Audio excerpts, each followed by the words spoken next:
All right. Say we got a quorum. I signed my waiver for you. I signed my waiver.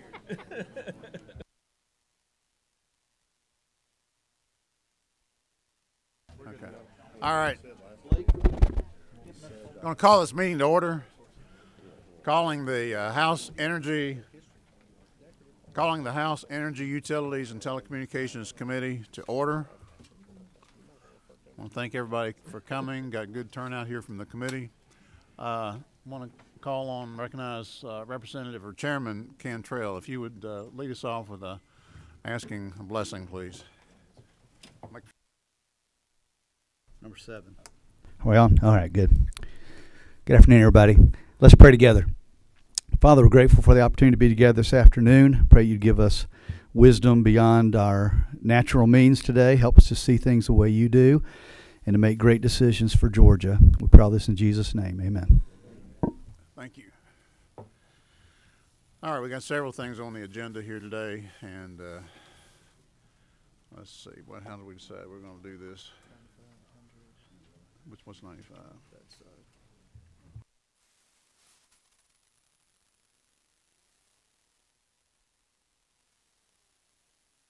Oh, okay. Chairman McCall, we'll recognize you. Are you going to present Senate Bill 95? Okay, well, Senator then.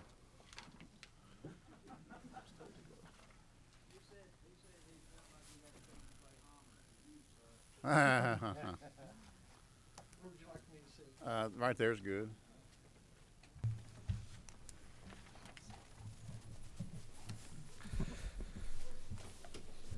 Thank you, Mr. Chairman. I appreciate it. I'm Senator Robertson, and I guess to keep it short and sweet, Senate Bill 95 is a piece of legislation that will allow the electric cities, the small 56 municipalities throughout the state of Georgia, that to have the opportunity to start signing 20-year contracts in order to capture these Fortune 500 companies that have expanded their energy needs out to 2025 and 2050, where they're expanding their requirements for renewable energy. To give an example, there's some opportunities in LaGrange, which is in my district, for companies to come in, lease several hundred acres of land, develop renewable energy on that land, sell it to the local utilities. They will in turn sell it to the city of LaGrange, who will in turn use that to invite large corporations to come in. It's a very clean piece of legislation, pun intended, and it's going to be really good for the 56 electric cities here in the state of Georgia, economic development-wise. All right, thank you. We've seen this bill before, the same language before, haven't we? Yes, sir. We passed it out here. Would you want to take questions from the committee? Absolutely, yes, sir. Okay, we have a question. Who's it? Is it Chairman Dickey? Mr. Chairman, so yes, I was going to make a statement about that. We've seen this legislation, but this is the first time we've seen you. Is that right? Is this your first bill this year over in the House? Yes, sir, it is. Okay. It's the first bill in front of such a prestigious committee. I have been in front of Representative Montemam over there before, but or Momtahan before, but. So this is your rookie bill, is that right? I would call it that. It was the first one I put most of my energy into. Yes, sir. Well, it wasn't too complicated. It doesn't sound like so. But I just don't understand why we have a senator come when we had a House bill. But well, sir, I was standing in the back going to root for the representative, and when y'all asked the chairman who was going to present it, he said me, and I was a cop for 31 years. I know how to follow orders, so. Well, thank you. Yes, sir. Thank you. Did you say a prestigious committee here? Yes, sir, I did, Mr. Chairman. I can repeat it if you need me to. Bill's sounding good, isn't it? Who's at 7? I am, Mr. Chairman. Oh, okay. Mr. Chairman, I was going to ask to be recognized for a motion until the gentleman pronounce one of our members' names. I was wondering if we want to invite him back and when he can do that. But I would be prepared if there are no questions to move to pass on the gentleman's motion. If the chair's ready. If you'll hold just for a minute. Yes, sir. Are there any other questions from members of the committee? Was anybody else wanting to speak on the bill? Chairman Martin, I think you're at 7. You recognize and make a motion? Yes, sir. Let me just read the LC number here. Senate Bill 95, LC 363938S. I move due pass out of your committee, sir. Okay, we have a motion due pass. Is there a second? Second. We have a motion due pass and a second. Any discussion? All in favor of passage of this bill, signify by saying aye. Aye. Any opposed by saying no. This legislation passes. And let me see what it is. Where's the number on it? Senate Bill 95 LC 36393-8S. Senate Committee Substitute is hereby passed. Do pass recommendation. You take it to rule. Thank you, Mr. Chairman. Thank you. I appreciate you, sir. Thank you, committee. Good job. Thank you, ma'am. I appreciate that.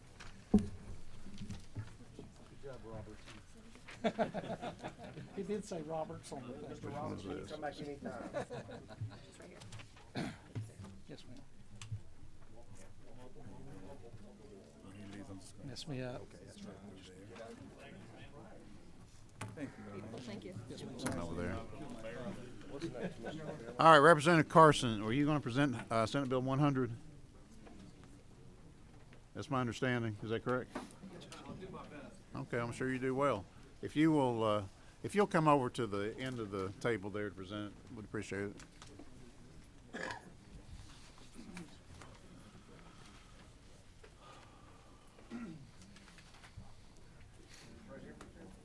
That's fine. Yeah. Do you mind if I have Jet Tony come as well?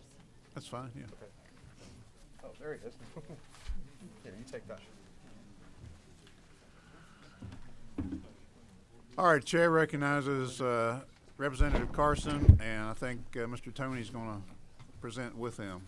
Everybody, listen up.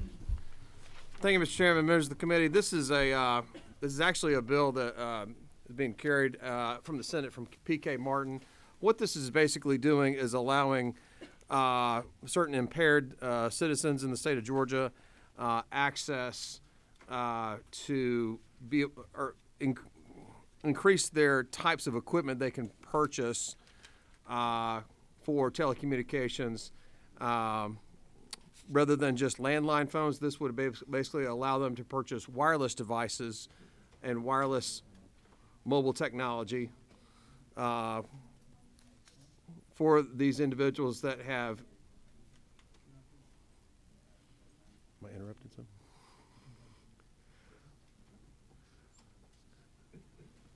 This would basically just allow people with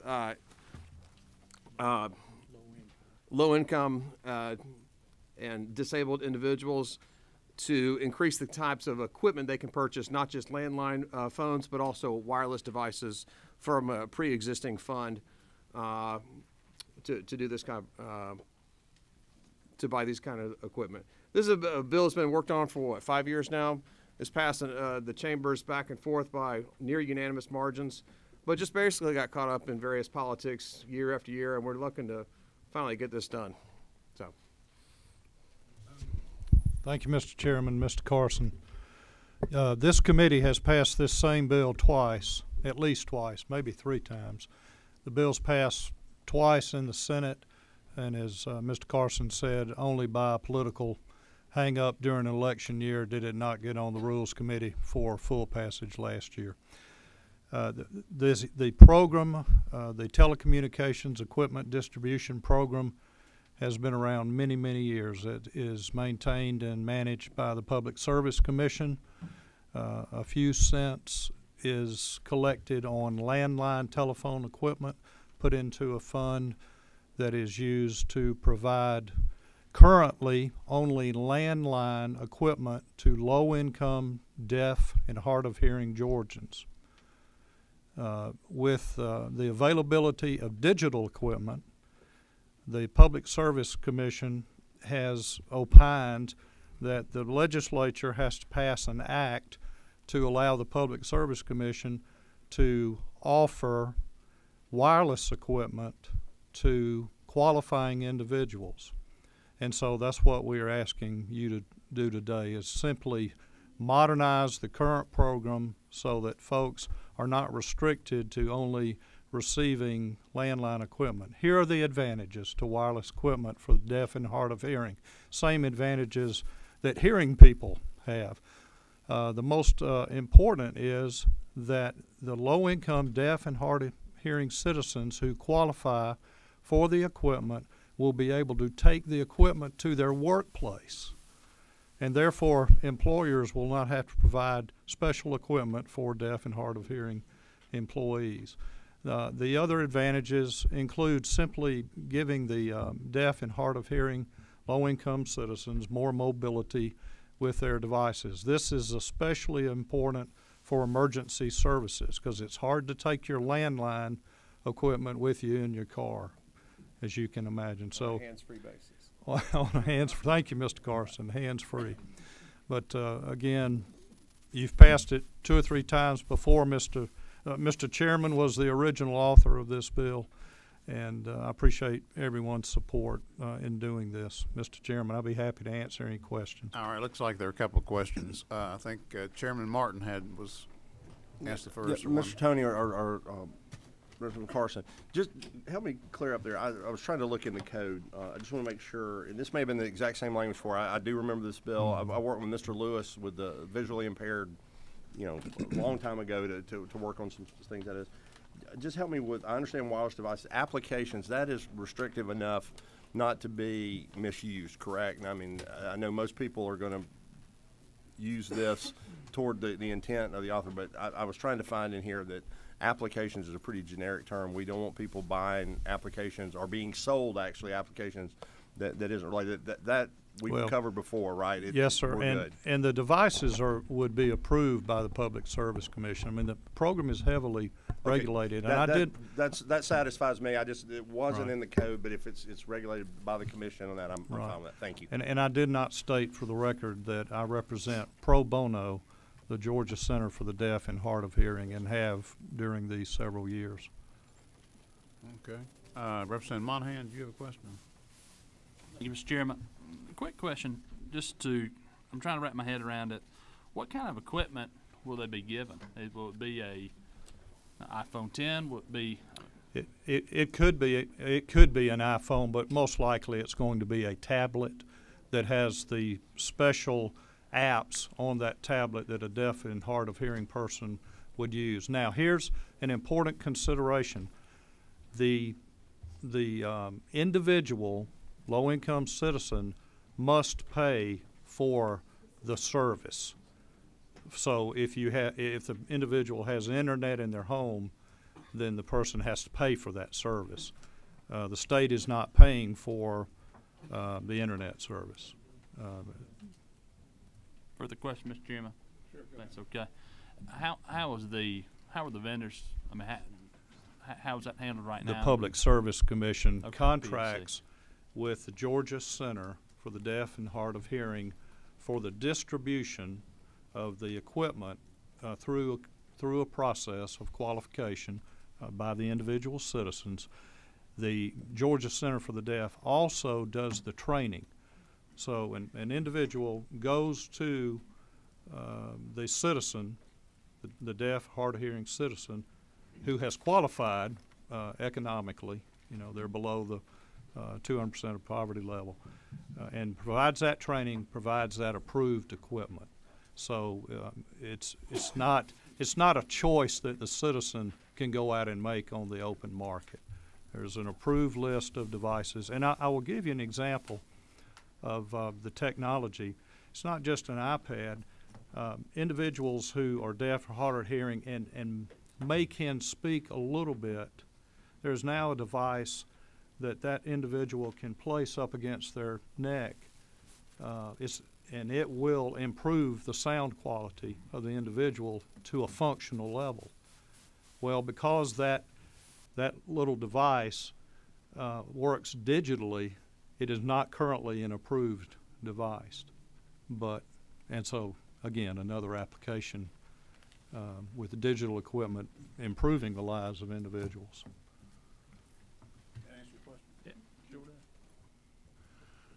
I see no other questions. There's another question.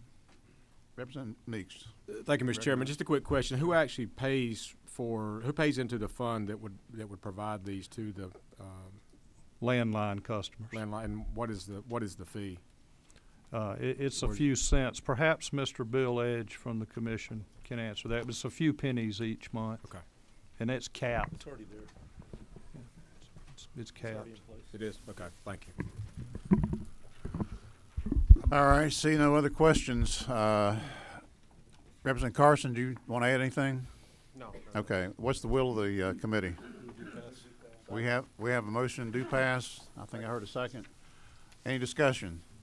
All in favor signify by saying aye. Aye. Any opposed by no. This Senate Bill 100 LC 363816 passes with do pass recommendation and is eligible to go to rules. You're welcome. Senator did grace us with his presence. Oh, okay. Well, okay, I can see you did. Thank you. And they did a fantastic job. Obviously, they did. Yeah. Thank you. Okay. Now, I'm on. Anybody here for Senate Bill 162? That will not be heard today. So if you're here for that, and if you don't want to stay, you can take off. 162 will not be heard. Well, you can take off anytime you want to. Senate Bill 43, Senator Payne. Okay.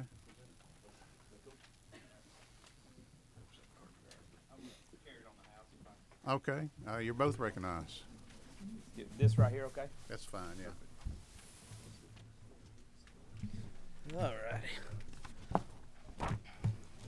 Hold that for me. Thank you. All right. Thank you, Chairman Parsons and committee. I have before you Senate Bill 43 that passed out of the Senate 42-12. This bill simply removes a restriction that was placed on Dalton Utilities back in the 1970s. Currently, in order to issue revenue bonds to expand electrical service, Dalton Utilities must go before a voter referendum. This restriction applies only to the cities of Dalton, Hampton, and Chickamauga in the entire state. Furthermore, it does not apply to Dalton Utilities in other areas of our business, including gas, water, sewer, cable, and broadband. This bill provides my utility with parity across the state and parity across all lines of our business. Since its inception in the late 1800s, Dalton Utilities has provided my community with some of the lowest utility rates in the nation. It also reduces our city's property tax rate by over $10 million a year. I represent 93% of Dalton Utilities' residential electric customers and 98.5% of its industrial electric customers. In addition, in my restaurants, I feed over 1,200 people a day in my district, so I understand and know my constituents. I also understand the importance of allowing Dalton Utilities to operate with parity with other communities, and I understand the rationale of not wanting to politicize its funding mechanisms, because quite frankly, Georgia Watch and Sierra Club have never been to Dalton, Georgia. This bill is supported 100% by my city council, and I would appreciate your favorable consideration. Thank you. I don't see any questions. I was going to ask you want to take any. Okay, we do have one. Looks like Representative Jones has a question. Yes, sir. How did you come up with $300 million? That actually, we didn't. That came. I'm not sure who came up with that figure, but we have assets in well over $1 billion. With discussions with MEAG. Okay. Representative Chairman Martin. Cantrell, over here. Oh, I'm sorry. Hey, Representative Carpenter, you said our business a couple times. Are you going to 133 yourself when you vote on this on the floor? I'm not, because as a citizen of Dalton, I'm a co-owner of Dalton Utilities as well as a customer, so it's our utilities. Okay, it's fair kind of enough. like our high school football team or our high school moment of pride for us. Fair enough. Mr. Chairman, I'm happy to make a motion at the appropriate time. Okay. This is not the appropriate time, and thank you. Chairman Fleming, I think, has a question. What number? You number 3. Thank you, Mr. Chairman. Representative, You said this was a restriction placed on only Dalton, Hampton, and Chickamauga, I think, in the 1970s. That's Do correct. we know why it was done that way? I'm not real sure why. I just know that the other cities that join MEAG do not have to do this. It's all done with a intergovernmental agreement, and so those 3 cities did not join MEAG, so they're the only ones that fell under that umbrella. Okay, thank you.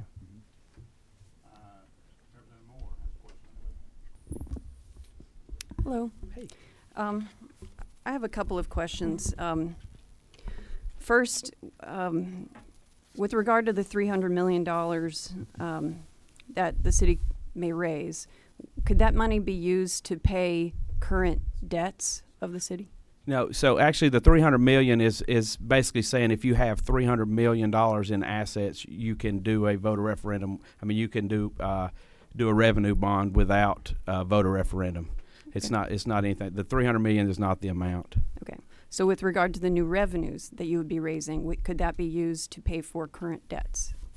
I don't know that question. I guess I should know that, but okay. The desire is to expand. So let's say we get a data center that calls us, and we have to spend $15 million to extend electric service to them. Currently, as it sits, if we don't use money out of our pocket, then if we want to do a bond, we would have to wait for a voter referendum to be able to do that. And it would literally be a revenue bond, so it's not a tax pledge bond, so the citizens are not on the hook. Another question. Have you considered having a referendum to do away with the referendum? Well, I don't think that the voters actually put it on us. I think this was actually done at the state level.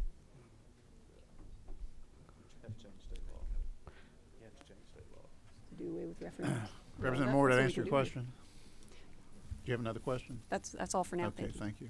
thank you. Chairman Martin, recognize.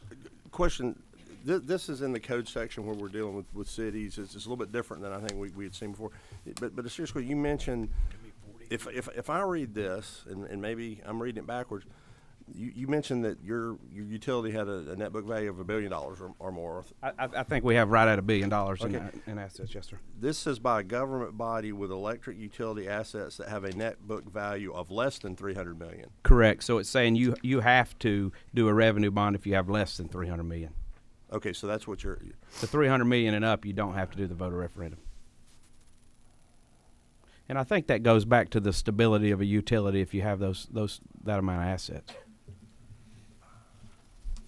And if it makes you feel any better, I think currently we owe $66 million on $1 billion worth of assets. So we're a financially sound utility. We have the cheapest power rates in the nation and have for years.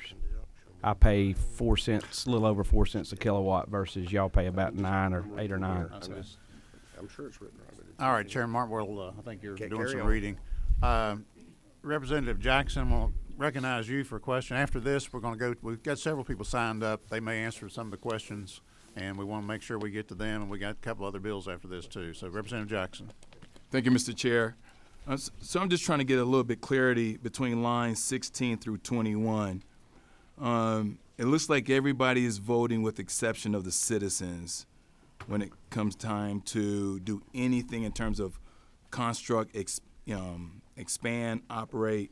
So are we excluding the citizens up in Dalton? So typically how it would work if this passed is my citizens vote on my city council. My city council appoints the board to Dalton Utilities. Mm-hmm. The board would approve a revenue bond. Then the revenue bond would have to be approved by our city council and signed off by a superior court judge. So they're represented with our city council, and that's who appoints the board of the utility as well. So I guess, if I may, Chair, so I'm thinking, like, for example, like a T-SPOS or E-SPOS. We typically want to make sure we get the voters' input, the citizens' input. We still have those governing bodies. I'm just trying to get a reason why Dalton is not including the voice of the people. Right, I understand that. So one stipulation would be it's a revenue bond, not a voter supported bond. And the other thing would be is everybody that's sitting at these tables, none of their citizens vote on this stuff. That's what the point is it's parity with the rest of everybody in this room. So your citizens don't vote on it. I mean, go around. No, Wes's, they don't vote on it. My citizens would have to vote on it, and we just want to be treated like everybody else. When I go borrow money at the bank, I want to be treated just like Robert Dickey when he walks in and gets a loan, and that's what this is. Well, I mean, as long as my pockets are as deep as Robert Dickey's, I don't have that peach money. But you don't understand what I'm saying. When my utility borrows money, it should be the same as when your utility borrows. No, I understand that, but I guess I'm trying to get the gist of, because this not just started in 2019. They've been around for a long time. So the purpose of Senate Bill 43 is exactly something happened, right? There's a reason why Senate Bill 43 is here today.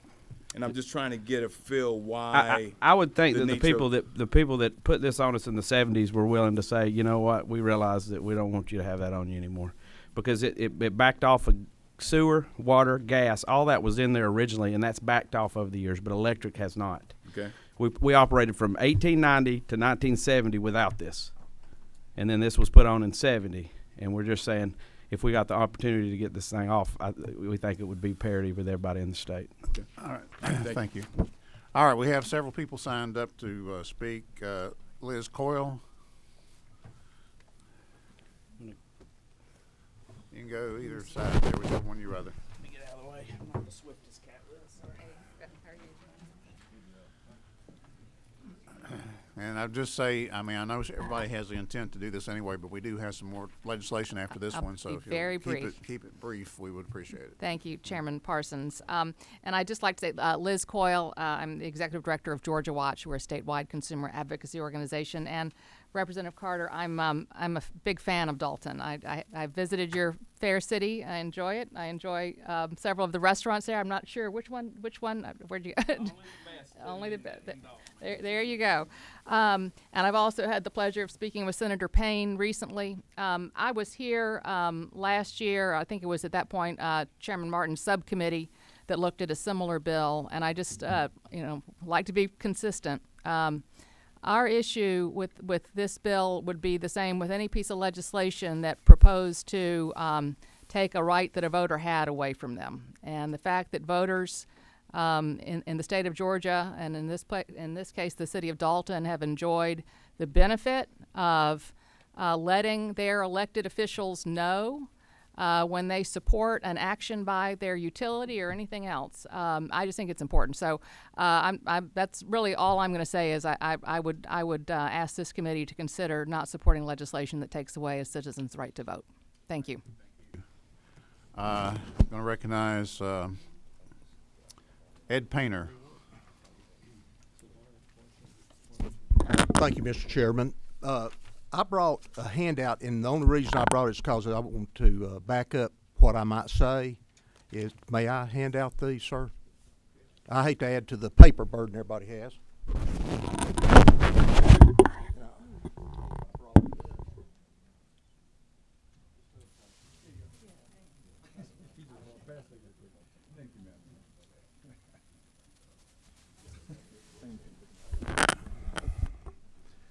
Thank you. I appreciate the opportunity to speak here at the committee. It's one of the few things that we enjoy in our state that I take advantage of rarely.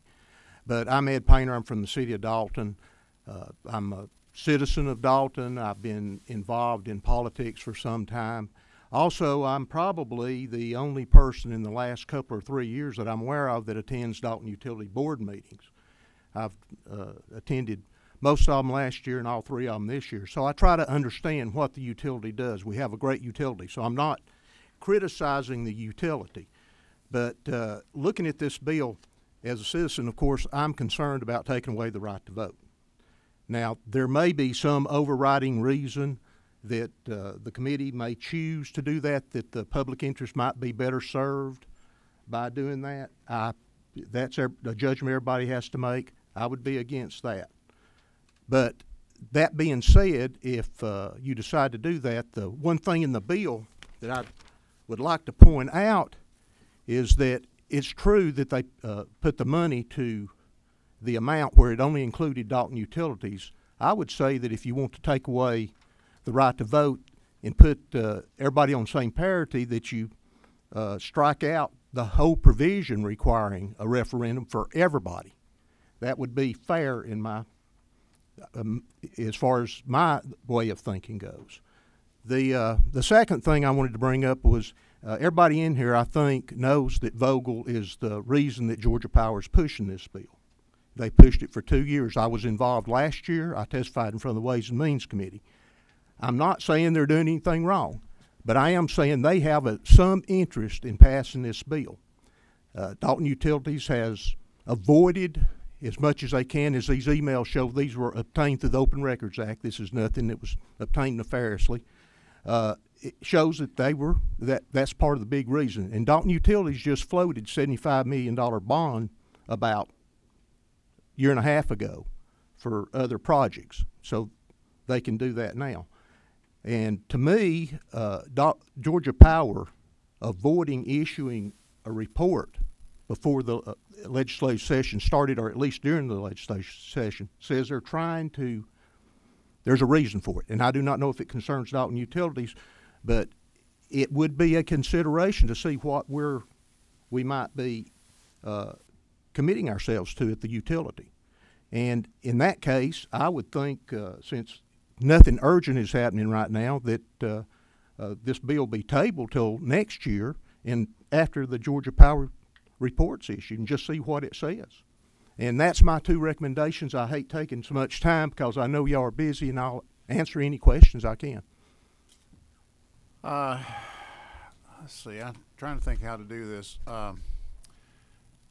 If you want to take questions, we'll take a couple from the because we need whatever. Yeah, but did you have a question, Representative Jones? I don't want to. If you have a question you think won't be answered later, go ahead and answer. If I understand correctly, the authority will issue the bonds or pass a resolution, issue the bonds. It goes to the city council. The city council has to approve it first. That's correct, but I'll tell you how much the city council is in the loop. No, yeah. I'm just saying, is that not true that the city council has? The city council has to approve it. Yes, sir. They would have to approve it even if there was a referendum, of course. All right. Thank you, Mr. Painter. Appreciate yes, you sir. coming. Thank you, sir. Representative Jason Ridley, are you here? Okay.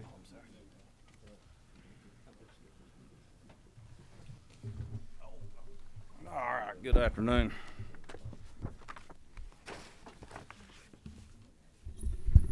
I'm sure that all y'all may have heard that I have not agreed with this deal since last year. Whenever this first came to us, it was a local bill. I refused to sign it. Then they came back again this year, which local delegation rule says all three of us must sign it. They came back again this year. I told them no, I hadn't changed my mind on it. And so now that's the reason you have the bill before you now, which is a general bill. Dalton Utilities, I represent part of Dalton with Representative Carpenter and Tarvin. My people that I've talked to has not been in favor of this at all. And I'll just tell you, I mean, the bottom line is this. If you start taking away people's right to vote for one company and you start making bills that don't have to do with one company, what kind of precedents are we setting? These people have the privilege to be able to vote. In order for their utility company to get these bonds, they're the ones that's reflective of it on their power bills. Casey mentioned, Representative Carter mentioned earlier that he's a member. Well, the last time I was ever a member of a company, I had voting rights. When I was in banking, all our stockholders had voting rights. So why are we trying to take this away and go around the voters? And that's what you're doing. Instead of it being a local bill that we decide, they put it on, that wasn't good enough for them, so now they put it on the whole state legislature to decide what goes on in our county for our people. And that's basically all I got to say. Okay. All right, thank you. Appreciate you coming. Mark Woodall from Sierra Club. Sierra Company. Thank you, Mr. Chairman. My name is Mark Woodall. I'm the legislative chair of the Sierra Club, which is a environmental group here in Georgia with roughly 50,000 members and supporters, and we're for clean air, clean water, and we're also for the right to vote. We opposed this bill last year. The rumor was last year it was to get ready for Vogel overruns. I'm not sure what this bill's for, but we believe the people ought to keep the right to vote. That's all I got to say. Right. Thank you. Thank you for coming. Roy Bowen, are you here? Yes. Mr. Bowen, you're recognized. Thank you, Mr. Chairman, members of the committee. My name is Roy Bowen with the Georgia Association of Manufacturers. As many of you know, Northwest Georgia has rebounded from the depths of the Great Recession, largely on the basis of a rebound in manufacturing. And for manufacturing to remain competitive, it requires reliably delivered and competitively priced energy. Dalton Utilities has been able to do that for manufacturers, fueling job-creating growth in manufacturing. Manufacturing represents the largest customer base of Dalton Utilities. We account for some 70% of the revenue for the utilities, meaning we would take on a commensurate amount of the share of the bonds that would be issued. We understand that, recognize that, and we support this legislation. We believe that it will further undergird the integrity of Dalton Utilities and its ability to continue to serve not only manufacturing companies but residential consumers as well. Thank you, Mr. Chairman. Mr. Bowen, I don't see any questions, but I want to ask if you want to take any if there were. I don't see any questions. Thank you very much. Appreciate it. That's all the people I've seen to sign who have signed up for this. Wanted to give the representative a chance, or the senator a chance to, if you wanted to answer any, respond to any of the things that have been said, or wrap up. All right, let me give you a scenario real quick. All right, I got a cell phone right here, right? I have Verizon service. The reason I have Verizon service is because around my hospital, it's the only phone that works around my hospital.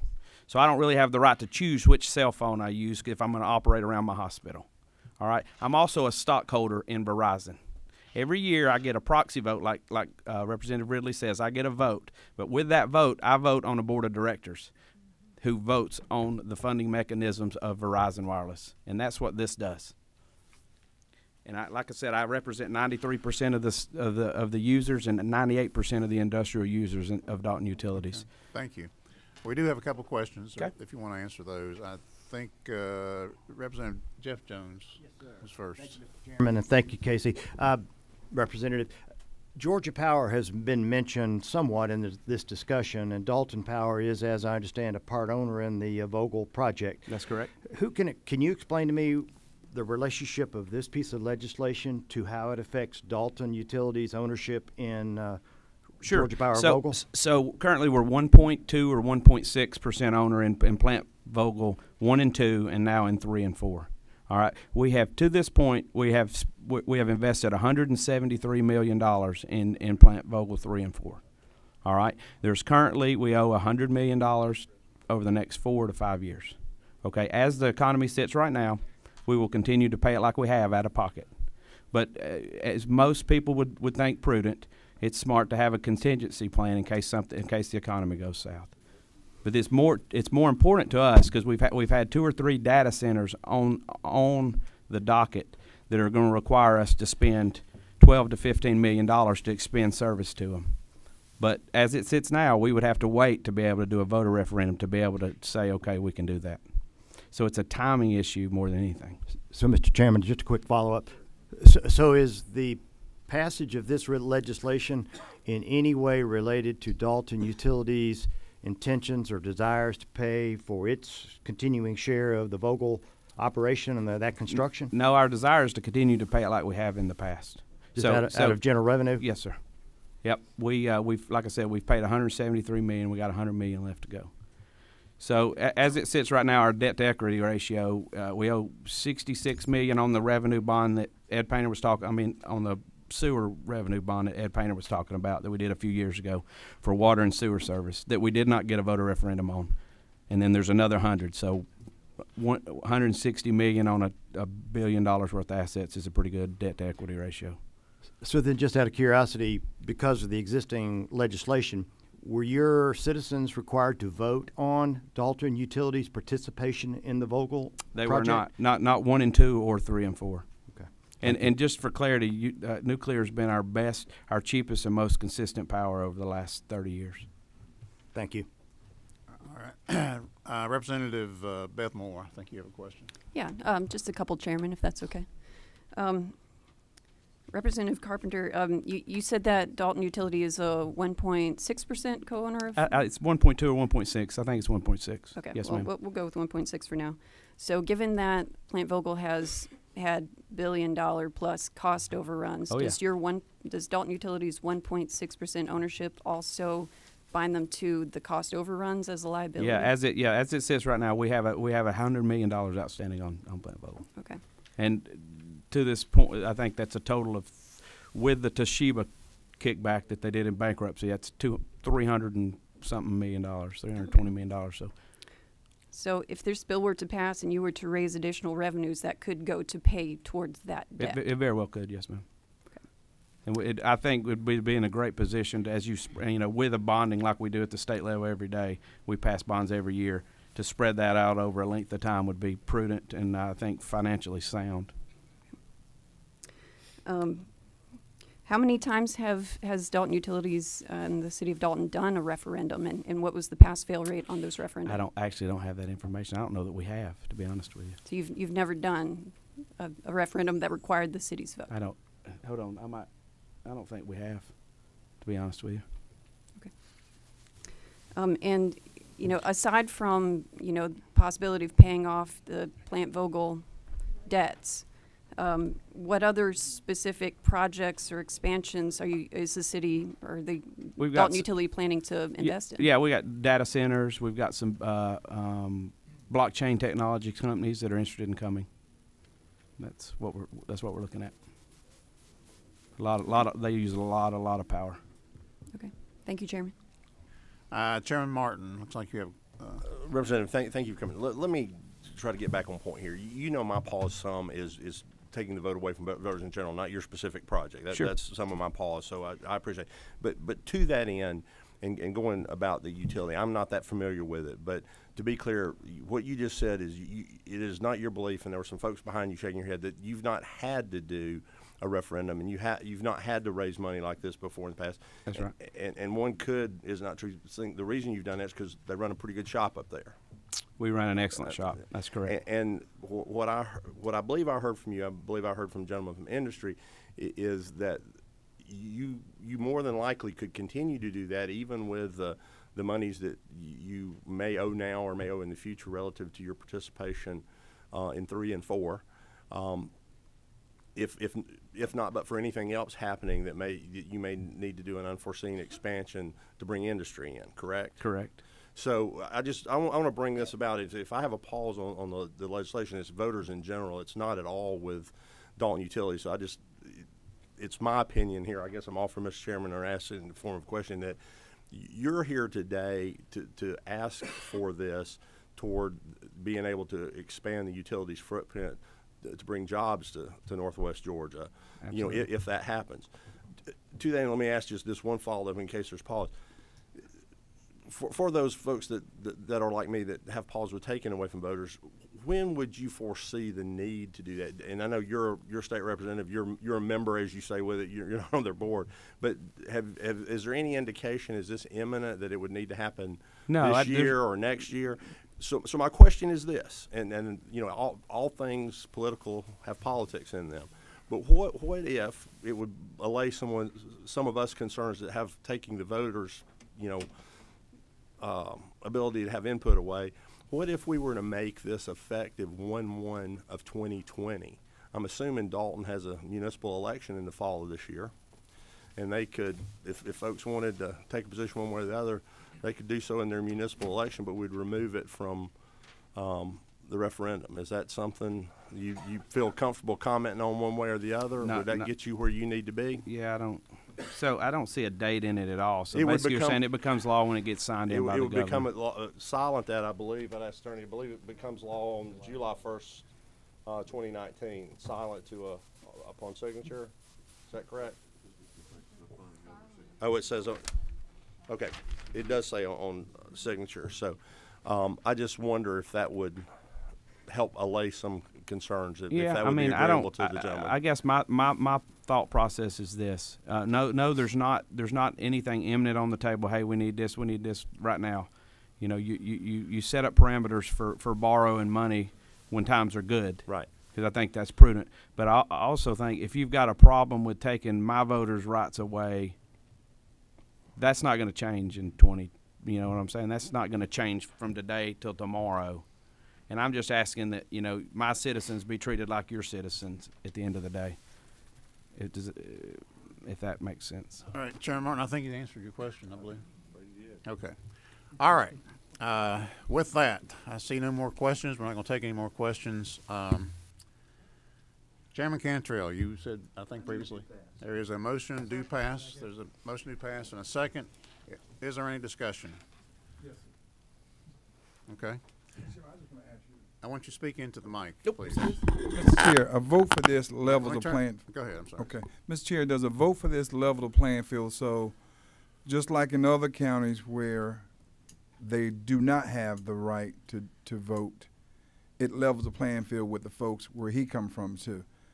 What I'm saying, I thought I heard him say earlier, everybody else is able to do that except these specific towns.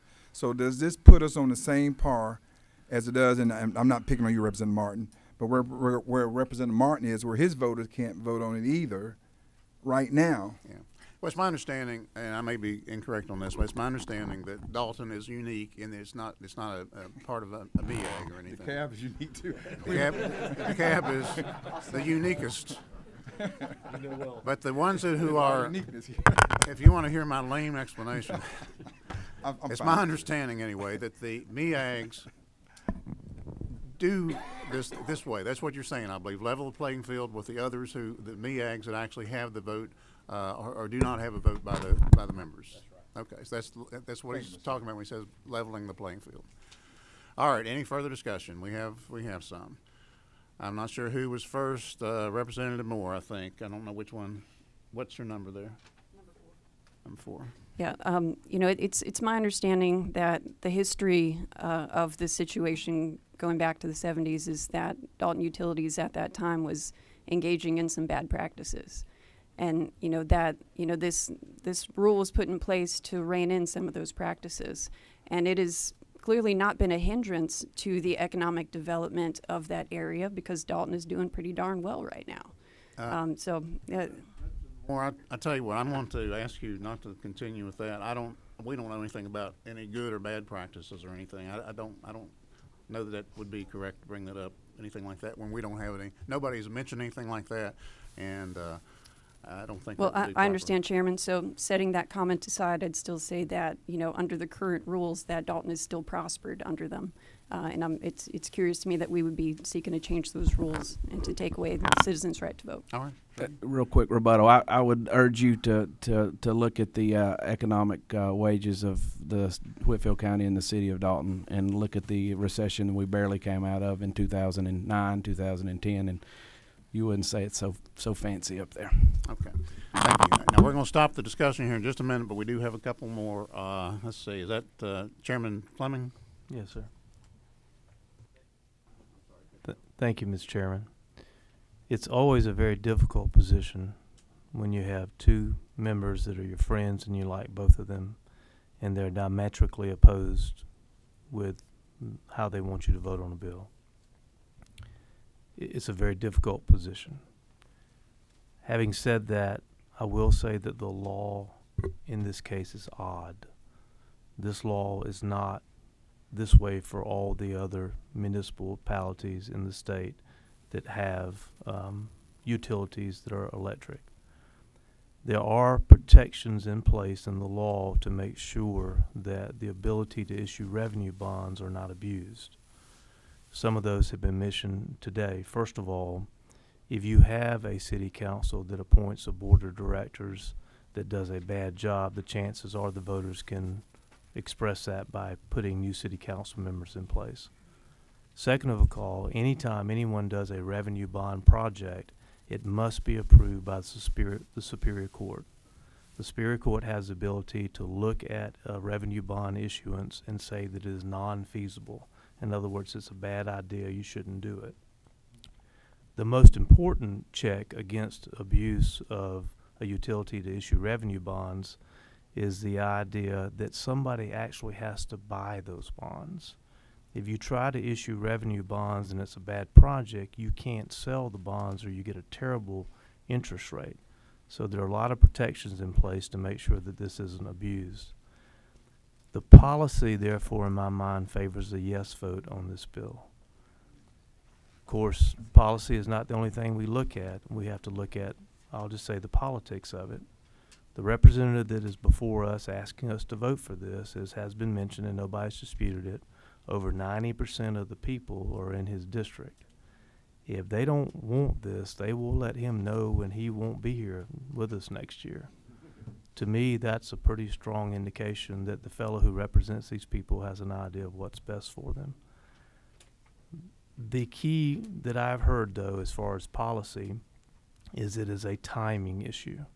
I can tell you from someone who represents a MEAG city as a city attorney, it is very important that you be able to move in a timely fashion when you have a large employer that wants to come to your town and is going to take a huge load from you, buy a lot of power, in other words. And we limit how often we allow our citizens to vote on issues like this. So I would see that as putting this utility at a disadvantage over everybody else. And so as much as I hate it that it puts me between two people that I like very much, I intend to vote yes on the bill for those reasons. Thank you, Chairman. All right, we're going to vote. We have a motion and a second. We have a motion and a second. All in favor of Senate Bill 43, LC 363724, indicate by saying aye. Aye. Any opposed by saying no? No. Okay, I think it's pretty clear that this is passed. Any question about that? Senate Bill 43, LC 363724 passes with due pass recommendation, moves on to Turn him off a second.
We have Senate Bill 2.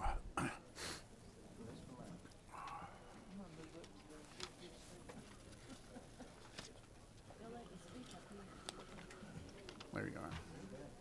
Senator Gooch. How you doing? All right, let's get a little order here as people some order. leave after the last bill. Yeah, hold on just for a minute.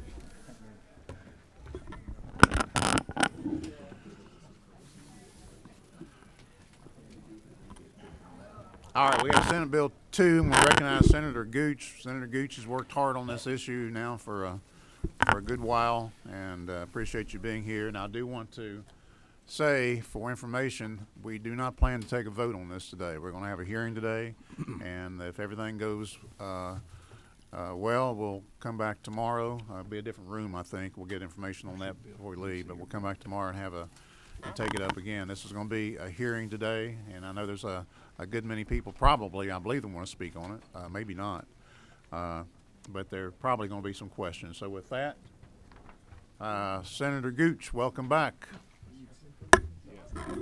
If you will present your bill. Thank you, Mr. Chairman.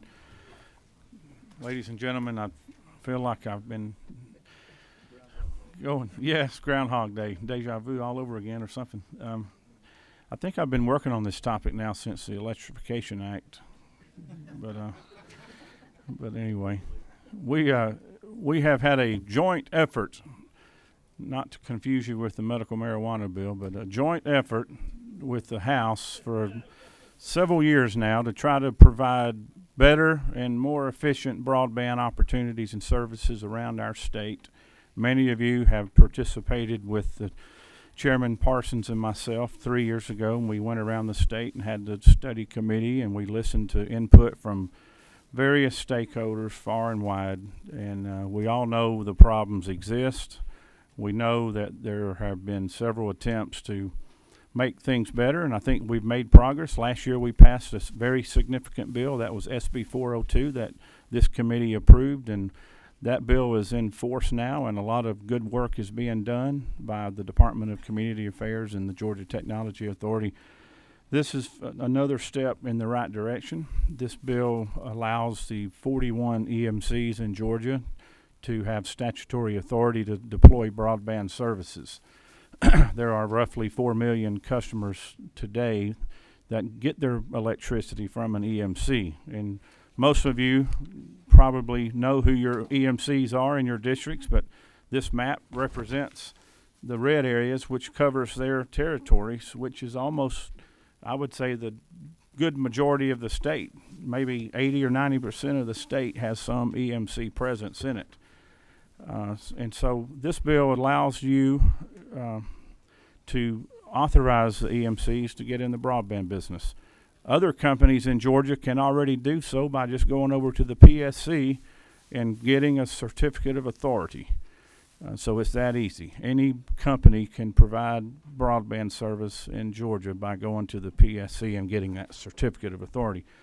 We need to pass this bill for several reasons. One is that there are some federal funds that are being provided to us through our Congress and our president, and of course Secretary Perdue has been working hard to help us help our citizens in Georgia to get some of these grants. That application process will begin sometime in April or May to allow Georgia to bring some of those funds back home.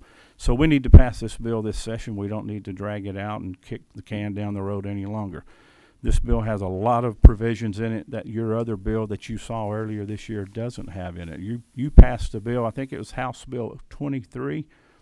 I think you passed it almost 100%. There may have been 1 or 2 no votes in the House, but I think most of your members agreed to it. It was very broad. It did not have the restrictions in it that this bill has in it. This bill has been worked on again this year by a lot of people in this room. Industry folks have put their opinions on it, and we've made some changes to try to reach a compromise, and I think we've gotten very close. There may still be people in the room that don't agree with 100% of the bill, but I think we've made progress. So in the bill, you'll have 4 sections. Section 1 is the definitions. Section 2 is talking about the purposes of the bill. And the purpose of the bill is to add language to allow the EMCs to basically deploy broadband services, but also to continue what they've already been doing, and that is to deploy services to their sister affiliates in their other EMCs. Broadband is not something that they're doing currently, but they do have fiber. They have dark fiber and lit fiber that they use for their existing internal uses. So we want to be able to grandfather those uses in and protect those rights because they use it to basically perform their services of electrification. The other parts of the language added in Section 2 is to create a section for non-discriminatory language, which means that they have to sell the lit fiber to other providers in a non-discriminatory way. They can't pick a price higher for one company than they would another. So that makes sure we keep everybody on a level playing field. And it does allow for the formation of the EMCs to do this broadband deployment through an affiliate. So we're trying to protect the concerns that some of the industry folks have had about the broadband being sold by the EMCs directly by the EMC and not as an affiliate. So there are some provisions in the bill. Cross-subsidization is included in the bill that would prevent an EMC from using their existing resources and their existing membership rates to subsidize the deployment of that broadband. And I think that was important, and we supported that effort, and so that's in the bill. Section 3 is where you'll see the cross-subsidization language. It's somewhat similar to the idea of the EMC selling natural gas. There's cross-subsidy requirements in that provision of state law as well. So we use that as a guide to guide us into that direction. Another part of the bill will be talking about market loans. If an EMC gets below market loans that is meant for deployment of electricity, they could not use those low interest loans or below market loans for broadband. Again, trying to create a level playing field so where the competition would not be at a disadvantage. The EMCs that obtain money on behalf of an affiliate must also pass on that rate that it was obtained. They can't lower the rate or make money off of that rate, and so it would be a pass-through. If you get a low-interest loan from the federal government for deployment of broadband, that rate would have to pass through the EMC to their broadband affiliate. Funding, let's see, if I go down through here, tying provisions. So there's some information in here about tying provisions.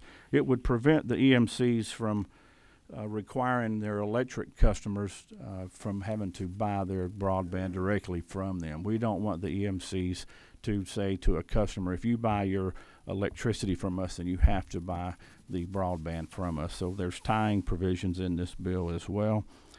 Access to poles.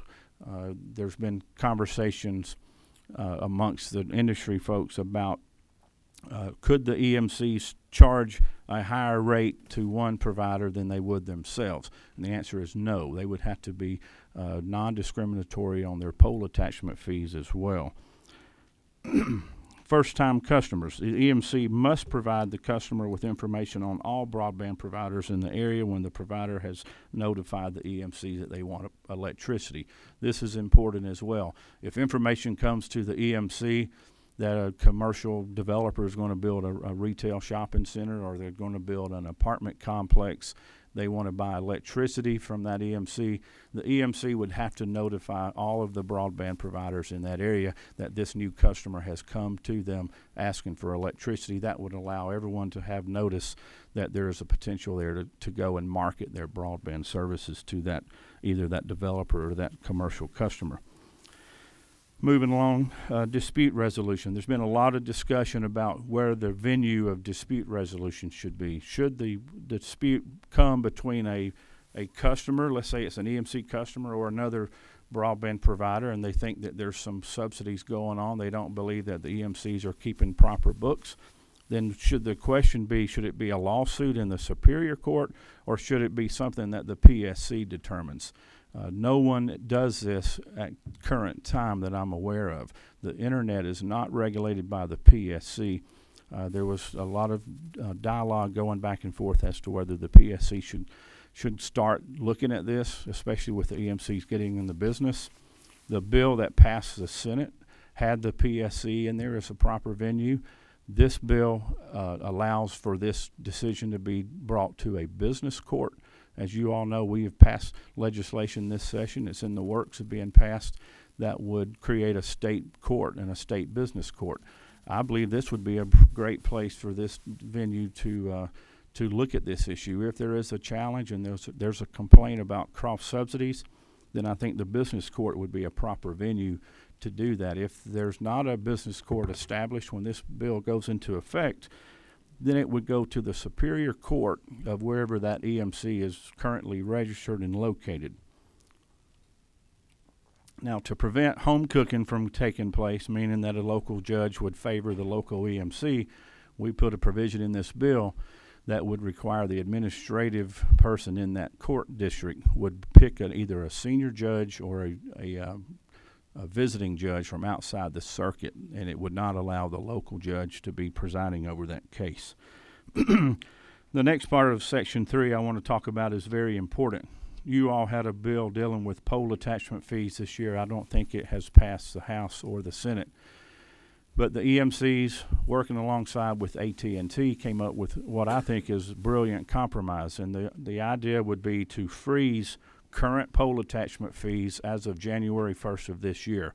All of the pole attachment fees are currently done through private agreement between the 41 EMCs and the hundreds of cable providers and telephone providers in our state.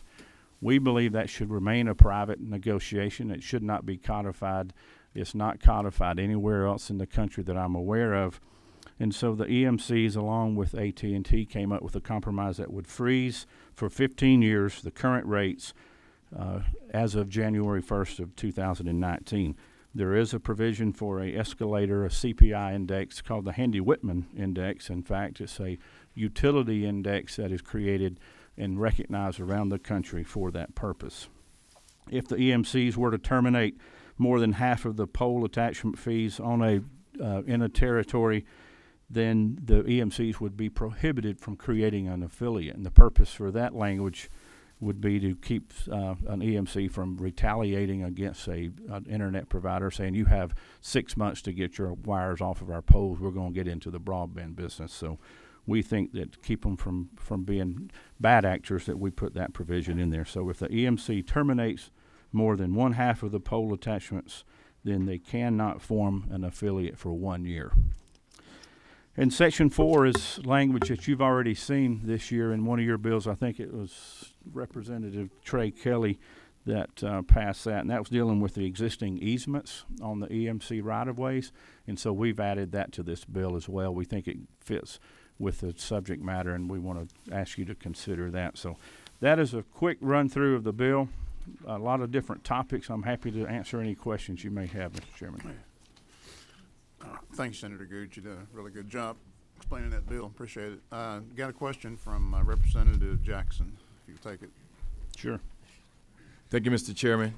Thank you, Senator. I know we're not going to vote on this bill today, but I am curious. During your presentation, you talked about PSC versus the business court to mitigate disputes. Courts already have a heavy load. There's a reason why we are creating business courts. Can you give a little bit more understanding why the language was removed in terms of the PSC being the umpire, if you will, to help mitigate disputes and make sure that the rules and policies are adhered to? Sure. Well, I'm not an attorney, but I understand some of the concerns that many people have had on that issue. The business courts would be more suitable, in my opinion, because they're going to come in and they're going to get testimony. They may have to hire experts to come in and help them to look at the books, whether it's a CPA or some kind of an accountant that can go through the EMC's books to determine how much of the costs were allocated for different services for that provider. And so I don't think that the EMCs have done that before in broadband, and they may have done that in the gas business, but they've never done that, to my knowledge, in the broadband business. We do not regulate the internet service in Georgia nor anywhere in the United States, to my knowledge. So I don't think that the EMCs are currently set up with the resources, the staffing, or the expertise to do that at this time. Not to say that they couldn't, but I think we would have to consider the necessary resources to give them those tools in the toolbox in the future budgets. But I think the business courts were established for these kind of complaints and these kinds of disputes, and I believe this would be a great opportunity to try those business courts out. If I may follow up, Chair. So I'm not a lawyer neither, but I'm just thinking that the PSC would have subject matter experts to help mitigate and facilitate conversations around utilities versus a business court that will have to go and outsource or hire consultants to help them navigate this particular industry. The other, when I was looking at your map, and I would definitely would love to get a copy of that, but would this bill set up EMCs to create a monopoly? No, sir. No, sir, and that's the point of it. Once you get your certificate of authority from the PSC, then you can deploy broadband. Currently, there's no restrictions for any of the private companies that are doing that. This bill would create restrictions on the EMCs. I believe they're the only entity that would have such restrictions anywhere in Georgia. And so I believe we're tying one hand behind their back, but it's in a way to try to make others comfortable that there's not going to be subsidies and other things done by the EMCs being that close to the customer already. Does that make sense? Yeah, it does. And my last question, Chair, if I may. So, and I appreciate this, Senator, but I just want to make sure as this industry continues to grow, and there's a huge demand in this industry, and everybody wants broadband, it's just where our society is going. And so out of curiosity, in addition to AT&T, what other broadband companies have you all had a discussion? And, you know, the last time we were here, we had a kumbaya moment. And so I was just wondering, do we still have a kumbaya moment with all those who are in the industry? Let me just say that first, that bill that you're referring to was a small cell bill, Right. SB 66, Right, yeah. and there was a ton of work done by the industry folks and the local governments on that. To my knowledge, the local governments have no opinion against this. In fact, I believe they support it. I can tell you that the people who wanted kumbaya around this bill are the millions of people in Georgia that lack internet service. There are hundreds of thousands of people in our state, primarily in rural areas, who can't do their homework at night for their children, who can't download files for their businesses, who can't do hardly any kind of internet transaction that the rest of us may take for granted. If you live in a city or you live near an area that has adequate broadband service, we take it for granted. But the future for economic development in Georgia, in my opinion, is going to hinge on those who have access and those who don't. We're talking about marketplace fairness, where you're putting sales tax on people who buy goods on the internet.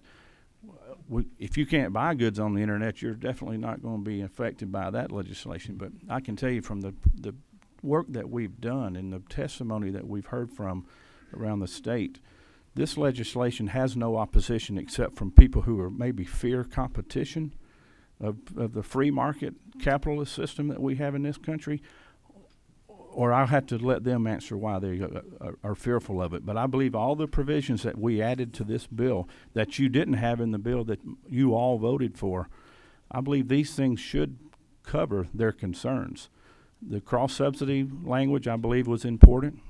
The freezing of the pole attachment fees addresses their concerns as well, because the EMCs have agreed for the next 15 years they will not raise those pole attachment fees. They'll keep them at their current rate, with the exception of the index. So I believe this is about as good as bill you're going to get. I think it's going to help us fix some of the internet issues. It's not going to fix all the problems in our state, but it is a tool in the toolbox.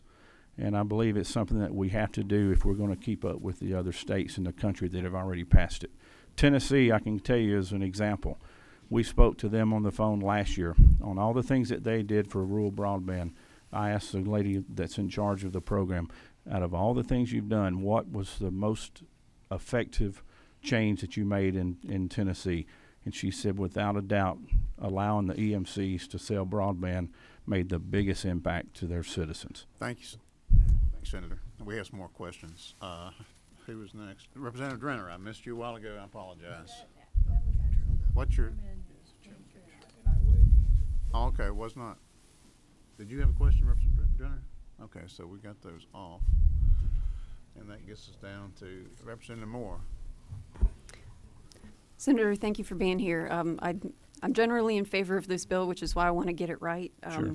You mentioned that instead of the commission having jurisdiction, that we would change the jurisdiction to a business court, but the bill that I read says commission. Is there a substitute coming?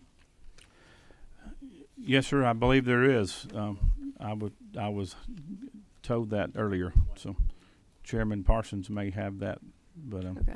But the current bill, as I said, that came out of the Senate, had the PSC language in it. Okay. So. Okay. So is this committee going to amend the bill?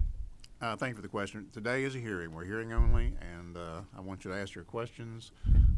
Like what I was going to announce this later, but I want anybody in here that has a suggestion for an amendment to bring it to us, to Blake up in on the fourth floor, as early tomorrow as you can. I want to say 9 o'clock. I know that's a little bit early since we'll be meeting later today, but try to get it to him as early as possible. I guess you can email us as far as that's concerned. Okay. And then we'll be looking at possible amendments. Probably we'll be coming with a substitute tomorrow, and we'll try to incorporate as much in there as we can. Okay. Yes. One more question. When it comes to the business court, from my perspective, as a legislator and as a voter in 2018, was that the business court was sold as a venue for business versus business disputes. So what about the consumer? If the consumer, because the consumer's potentially the one that will be damaged, by unfair practices or rates, things like that. So do you not think that the PSC would be a better venue for the consumers? That's a good question. I would prefer that maybe the PSC answer that, but I'm not sure if they're set up for consumers to come in and file complaints and have hearings or not.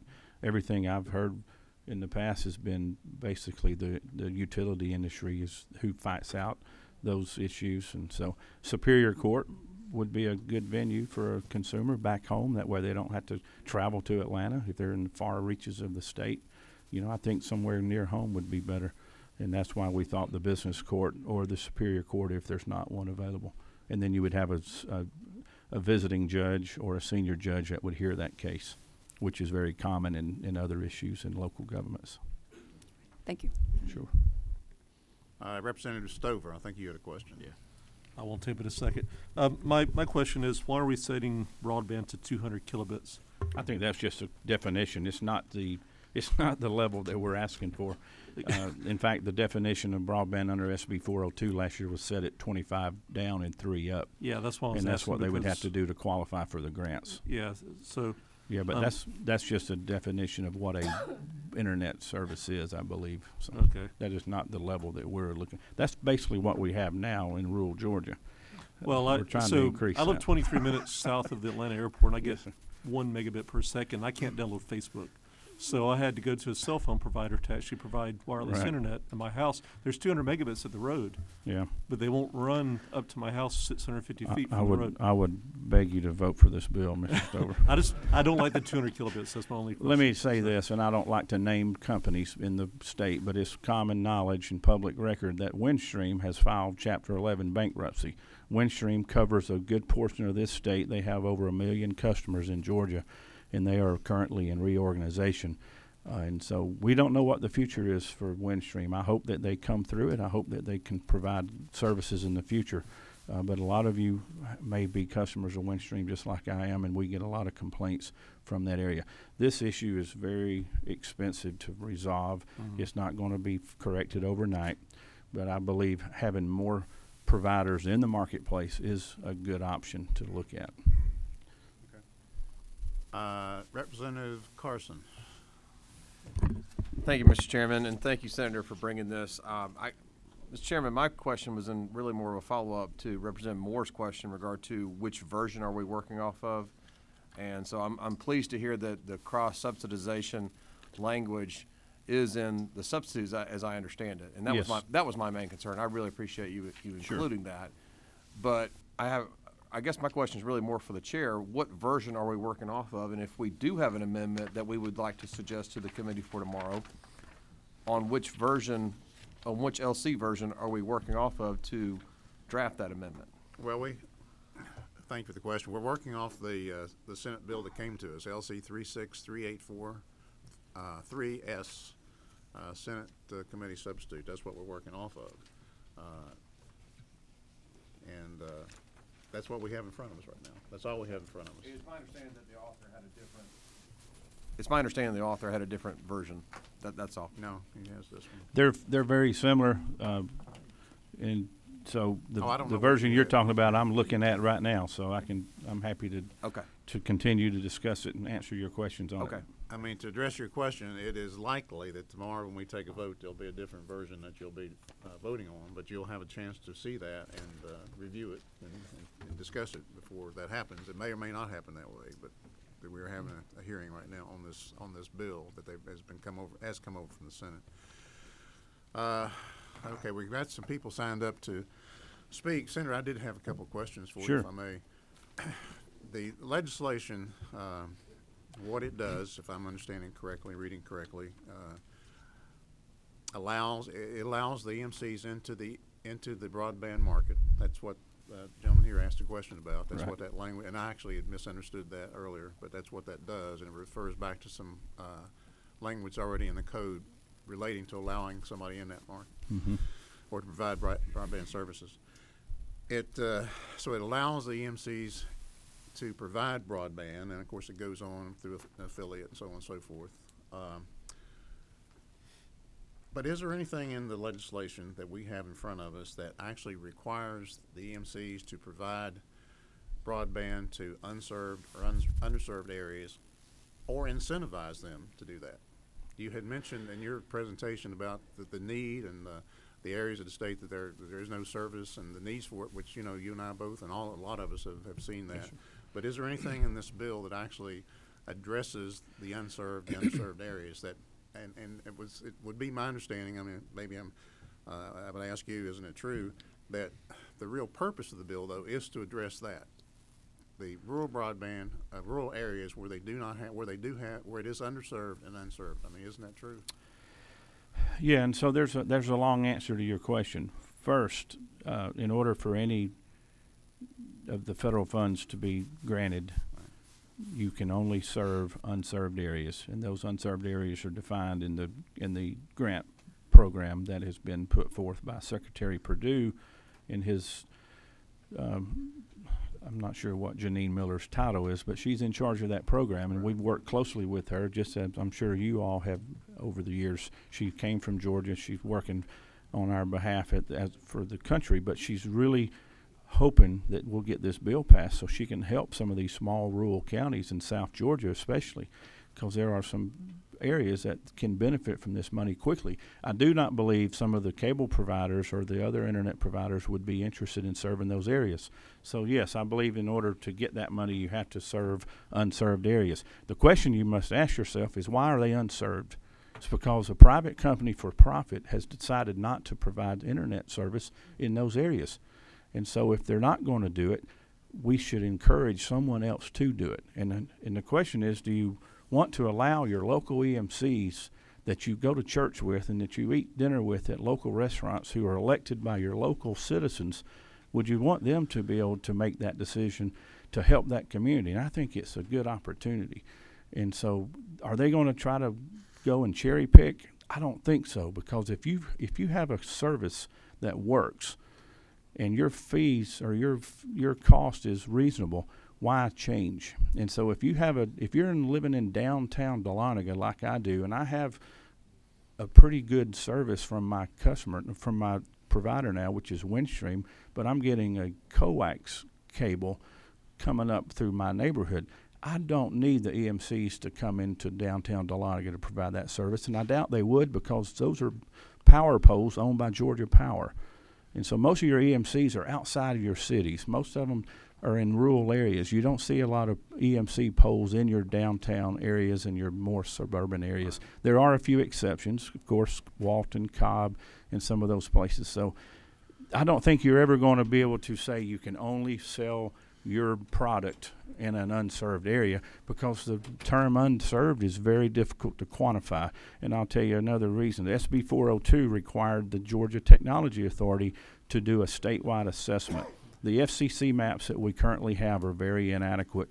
They're not correct. We know that because they consider a census tract served if only one home in that census tract gets 10 down and 1 up for internet service. So those maps are inaccurate. We are doing a statewide mapping project.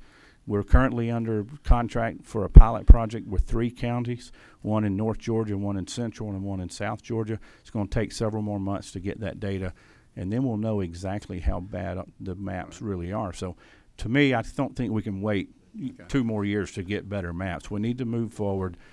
Chairman Powell and I have been working on this along with you and others in the room, and we believe this is important legislation. We get it out this year. Well, I appreciate that, Senator, and I will not engage in argumentative discussion with you about it. But I do believe that in respect to that last area you just talked about, the lack of good mapping would also affect those grants coming from the Department of Agriculture. If the maps are that bad that they can't determine where the unserved and underserved areas are, then that would put that in jeopardy too. I understand that we may be able to provide data to dispute their maps, and that would qualify for our grants. So thank you. I appreciate it, Senator. Yes, sir. I appreciate all the work you've done on this. Yes, sir. Thank you. I think we have some disagreements on certain parts of it, but I appreciate that. Appreciate your very good presentation.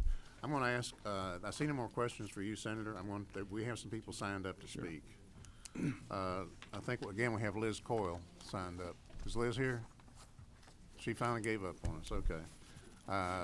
Stephen Lofton. That's fine, yeah.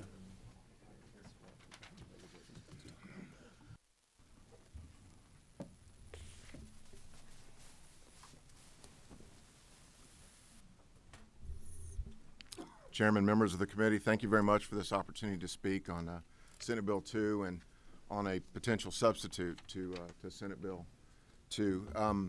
Stephen Lofton with the Georgia Cable Association. We represent 5 companies that provide broadband, television, telephone, home security type products to approximately 1.75 million Georgians around the state. And those aren't just in metro areas, those are in rural areas as well. And those companies provide over 12,500 jobs all over Georgia as well.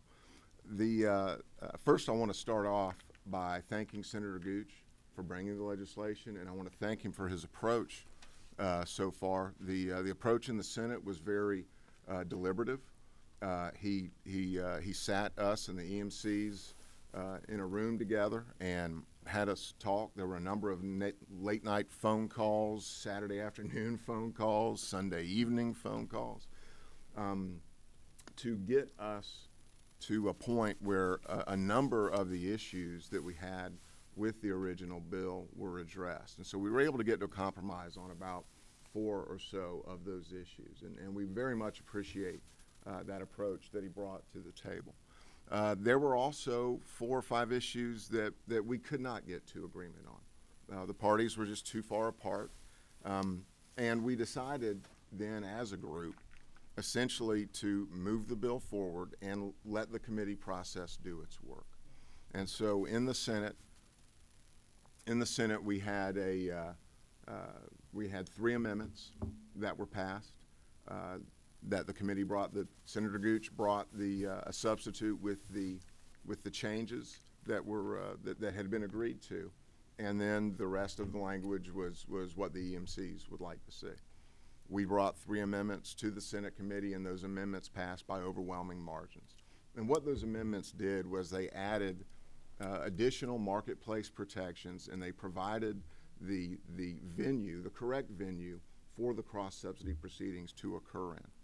So one of the things they did is they clarified that an EMC may only lease or sell retail service. That's the lit service going from a computer to the internet, that sort of thing. So not dark fiber, not fiber that's not lit up, but lit service.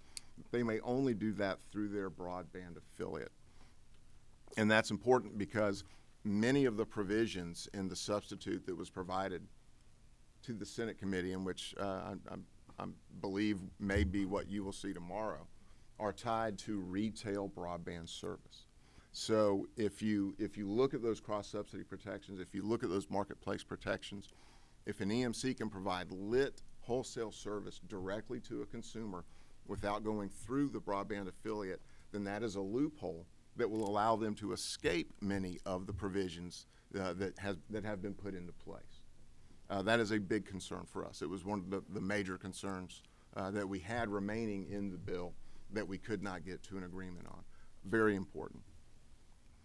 We also, the Senate also, in the Senate bill as passed, directed that the Public Service Commission be the venue where disputes are heard, and they directed that they approve the cost allocation manual.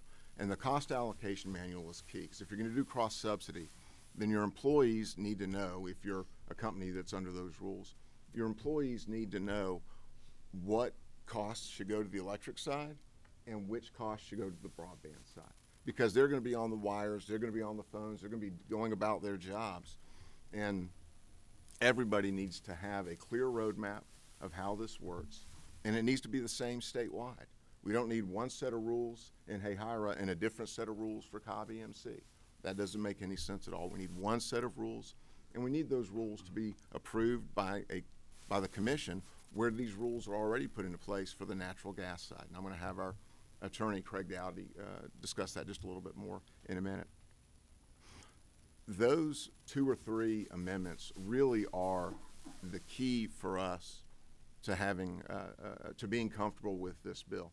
I will tell you that with the amendments that passed in the Senate, we are now neutral on Senate Bill 2 as passed. We initially opposed it because there were not enough marketplace protections.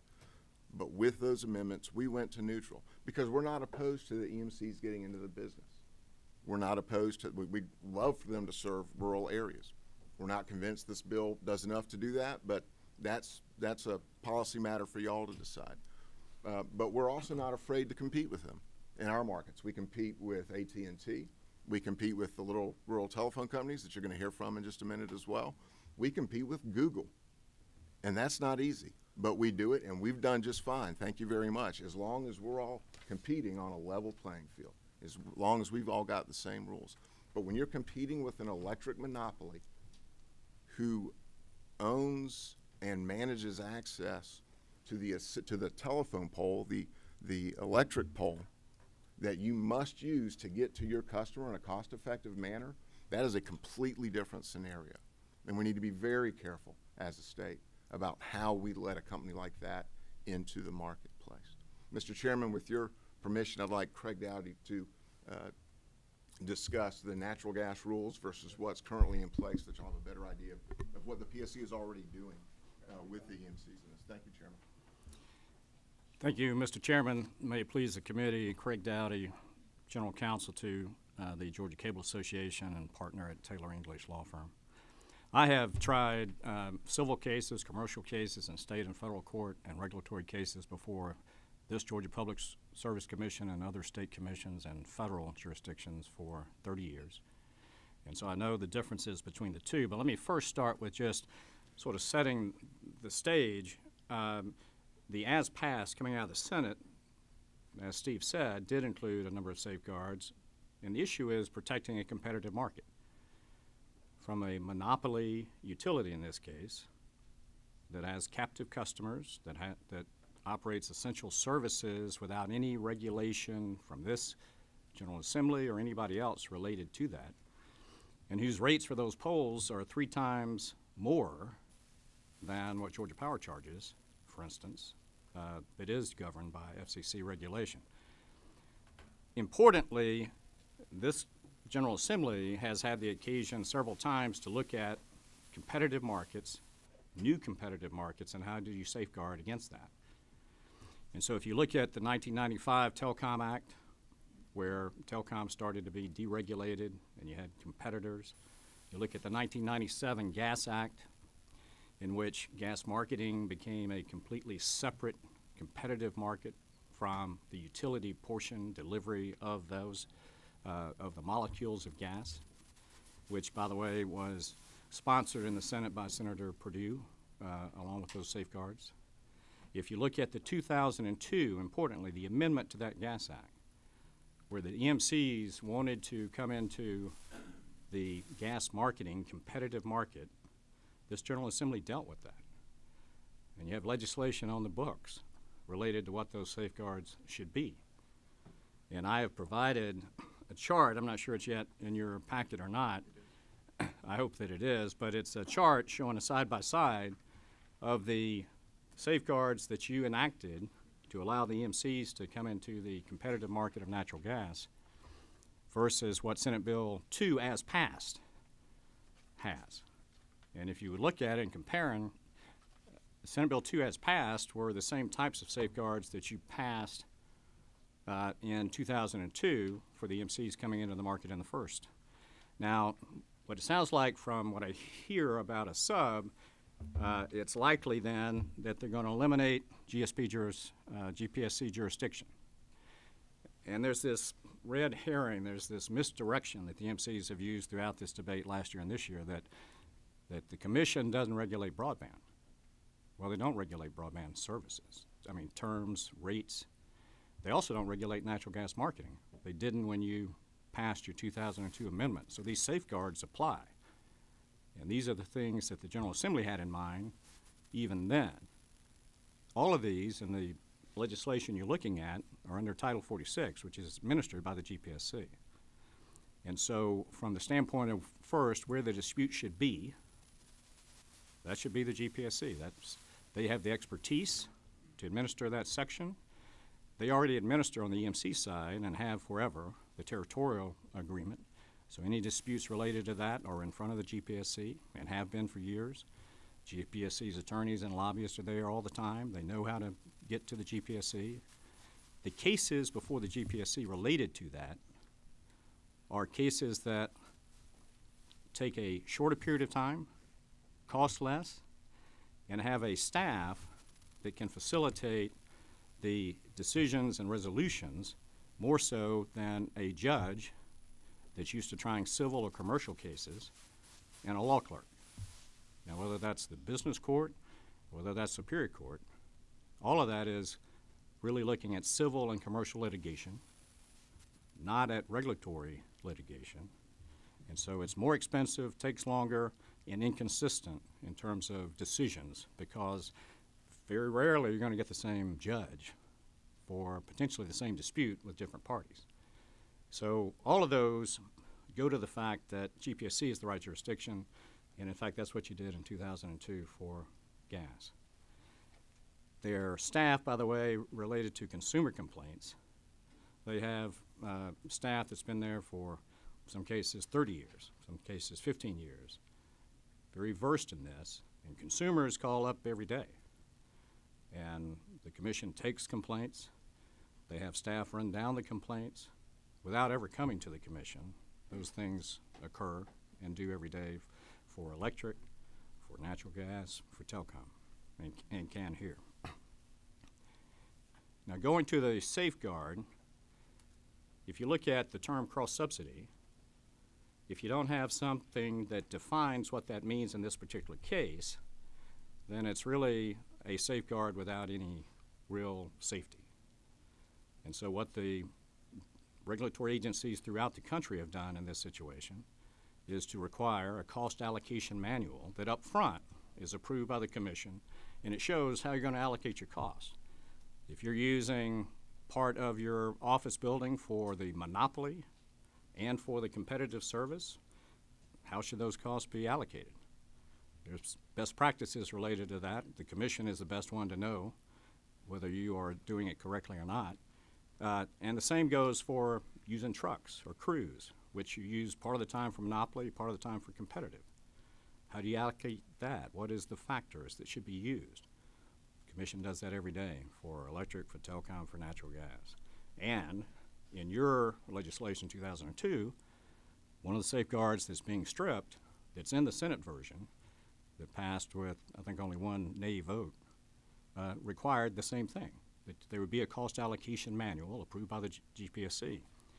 The other thing that does for the company and for the employees. Are you getting close to? I am, Mr. Chairman, okay. And I appreciate your time. What it also does for your employees is that it shows them up front how they should be allocating their time, how they should be recording their time. When they're out on a monopoly charge at one point and then drive from there and they're part of the competitive business, that needs to be known up front, not being guessed at. And the other piece that I will end with is, from a safeguard standpoint, they put it in Superior Court, and I've tried many cases there where they don't have the expertise to do this. They also changed the statute of limitations, create a new statute of limitations of just 1 year. Now, just for an example, statute of limitations on a breach of contract case is 4 years. This is a very complex area, especially if you don't have all the documents and you don't have it at the GPSC where staff can be reviewing this every year. For people to determine whether they have a case or not could take much longer. Now, it's written to say when you should have known, and that's very subjective. So statute of limitations is gone. The venue is set where they know it's not very effective, and those are not real safeguards. So I would think from the standpoint of General Assembly, you would want somebody looking, if they were trying to see what your law is, related to EMC affiliates, in the same title, not to have two different standards in protecting the marketplace, depending on whether the affiliate's in the competitive natural gas market or whether the affiliate's in the competitive broadband market. Seems like one set of standards would be great. Thank you. Thank you. Appreciate it. Chairman Cantrell, you had a question? with your permission, I'd like to actually ask Senator Gooch a question based upon the testimony of these men. Okay, I'm trying to get this straight now. So we had a bill out of the House, 23. Was it identical to SB 2? No. Okay, was it? All right, so SB 2 got 3 amendments put on it in committee. Is that accurate? There were numerous amendments, and I believe 3 were adopted. I believe that's Okay, correct. so 3 that were adopted. Yep. Are you, as the author of the bill, are you supportive of those 3 amendments? No, and I'll. So I guess I took the same approach and attitude that Mr. Lofton took. Let's get it out, and let's keep working on it. And so here we are. But the bill you passed out of the House had almost none of these restrictions on it. Correct. You guys voted for it. So for whatever reason, you decided it was a good bill, and I thought it was too. And that was to authorize the EMCs to sell internet service to customers all over their territory. Really, So, really, all I wanted to know was whether you were in favor of the amendments or not. No, I bit my tongue. Okay, thank you. Right. And it hurt. Other But question? listen, I respect these gentlemen, Stephen, Craig, and Michael, and others. Worked with them for years, and we'll continue to work together. But we're just trying to help get this broadband out where we can get it out, folks. That's all we're trying to do. You know. Thanks, thanks, Senator. Thank you, Mr. Lofton, Mr. Dowdy. I did want to ask a question, Mr. Dowdy. You were talking about when the affiliates, when we changed the law to allow the affiliates for the gas companies back in 2000 or 1995, 96, something like that. I was here. I was on my first years. Okay, that was later on. But my question is related to this, what we're talking about here with the dispute resolution. That was related originally to regulated gas companies, and then even after divestiture or after the deregulation, that was related to even the pipeline company that is still regulated. Isn't that true? I mean, that's a different. Like I think the senator probably mentioned this. Broadband has not been regulated, so it's two different things. Completely separate pieces of legislation and exactly the same. So in 1997, and maybe that was the first one you were thinking about, the one that Senator Perdue sponsored. Right. It had a whole list of safeguards, which are different and more extensive than these, for the utility who wanted, monopoly utility, who wanted an affiliate. Later, 2002, the EMCs came and said, we want to be part of that competitive market. And they came here, and you let them in with limited safeguards, which they're now trying to take away, with no evidence presented to this committee or any body suggesting that they're too onerous, they're not working. I'll say that Gas South is one of the strongest gas marketers we have in the state, owned by Cobb EMC. So it certainly hasn't hindered that. Yeah. Well, I would just have, the only thing I would add or make a comment on and this is nothing against the PSC, but every time that some authority is given to the PSC, the next thing that happens, they're here in the next appropriation process needing more people and more money to do that. And I think that's something we as a legislature need to consider. As will be the courts if you put this on them as well. But PSC is already staffed for this. Okay. Looks like I asked too many questions. I'm not going to ask any more. Representative Moore, you had a question. Thank you, Chairman. Just one more with regard to the PSC. It sounds like part of the discussion around whether the PSC should have jurisdiction or local courts is that local courts allow it to remain local. So can you give us a sense of what the process would be if somebody, say in South Georgia, had a complaint, whether it was a competitor or a consumer? Would they have to travel to Atlanta to bring that complaint? Thank you for the question. As I mentioned before, if they have a complaint, no, they do not have to travel. And the commission is set up to take complaints over the phone. They have an organized system to track complaints where they get staff involved and have staff do the initial due diligence to determine whether there's merit to any of the complaints. They get back to the one complaining, as opposed to if it were a Superior Court case, you either have to have an attorney or you have to be able yourself to file a formal complaint and go through a formal legal court process, which you don't have to do at the Public Service Commission. Okay, thank you. We're going to take one more. We still have a couple more speakers want to present on the bill. One more question, Representative Jackson. If you can make it, pointed as concisely and directly as you can to the bill. Absolutely. Thank you, Mr. Chair. My question is to you, sir. The amendments, because based on Senator Gooch and the Georgia Cable presentation, is there any way we can get a look at these amendments in advance? The reason why I'm asking is because we don't know if the amendments are what are being proposed by one group or one entity, and so it would just help us. Yeah. That's a good question. There are no amendments proposed right now. We have this bill before us. That's what we're having a hearing on. It's my understanding there has been one sub that's been proposed that has been presented to the committee. It's not my sub. I don't believe it's the senator's sub, but that is there. But yeah, before the session tomorrow, before our meeting tomorrow, which by the way is going to be at 2 o'clock in the afternoon, and the LOB 4:15. At that time, if there are any, you'll get to see them. If you have any you want to propose, bring them to us. I think he's asking the 3 amendments. They're part of what the bill is you're looking at right now. Oh, okay. They're I in there. misunderstood. Yeah. So you've got them. Okay. Okay. I misunderstood your question. I'm sorry. All right. Thank you very much. Thank both of you. Jason Bragg. We're down to the last couple of presentations. Okay. Very good. Thank you.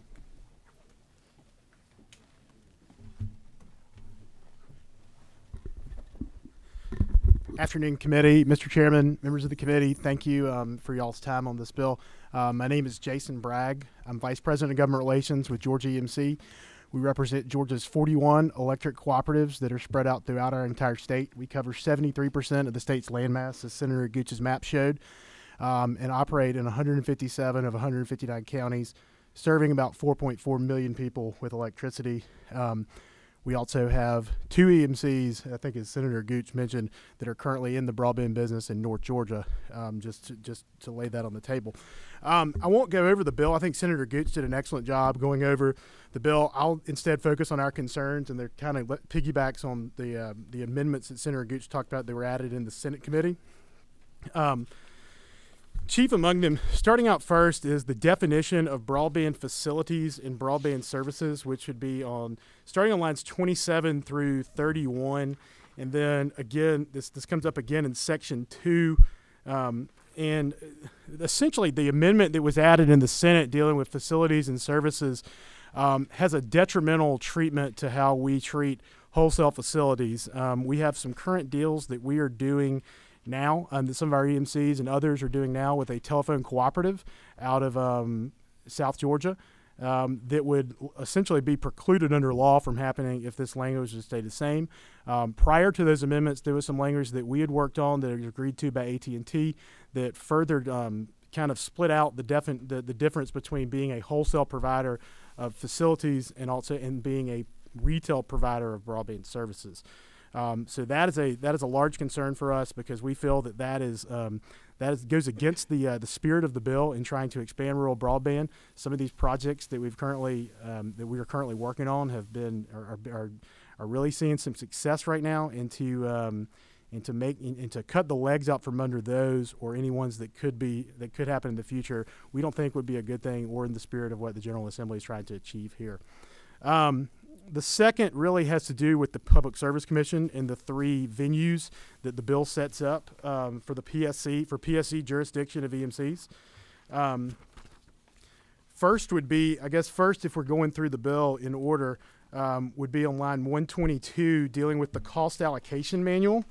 I think that as EMCs, we've become comfortable with the fact that we would, if we're providing broadband through an affiliate, that creating a cost allocation manual is probably a good business practice that we do anyway, and we're comfortable with that being placed in statute as a requirement for us, but we are not comfortable as having to have that cost allocation manual pre-approved by the Public Service Commission before we can even get into the business to serve Georgians with broadband.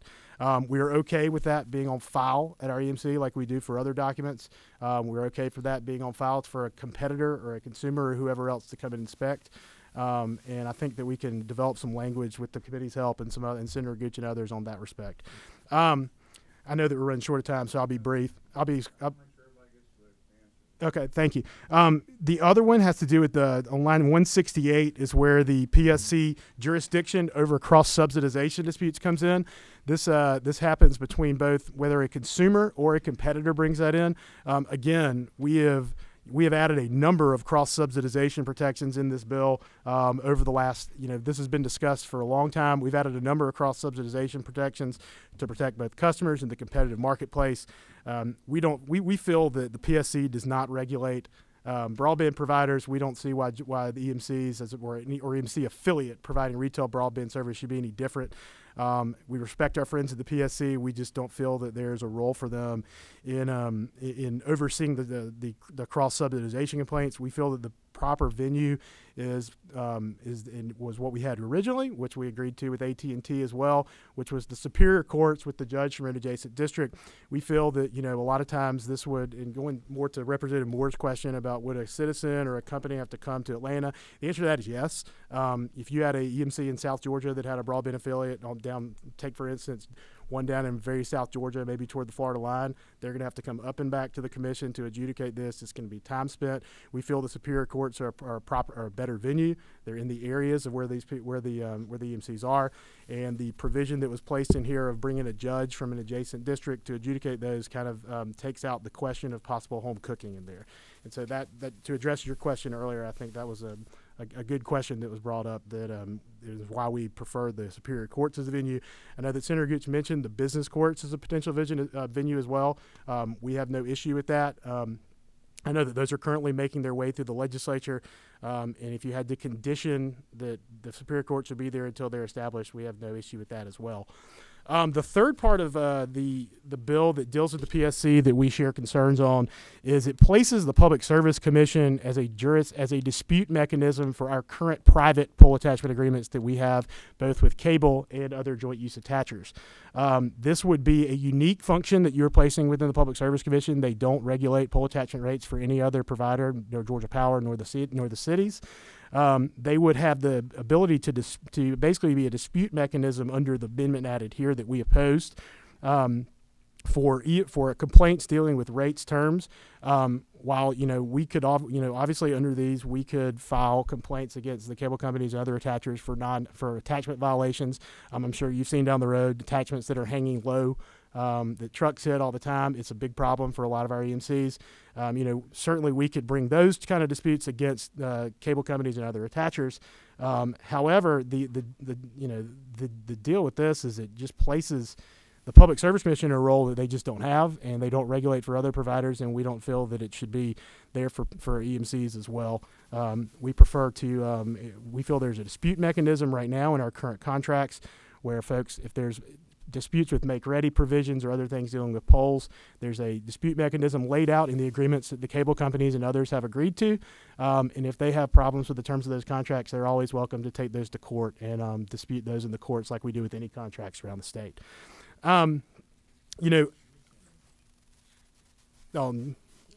Excuse me, on line, that language starts on line 199. I apologize. Sorry about that, Representative Jackson.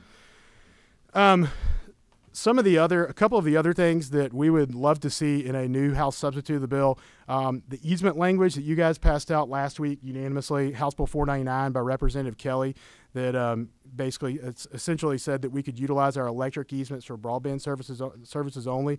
We would love to see that rolled into whatever substitute that you guys bring. We appreciated the committee's vote on that last week and would love to see that in.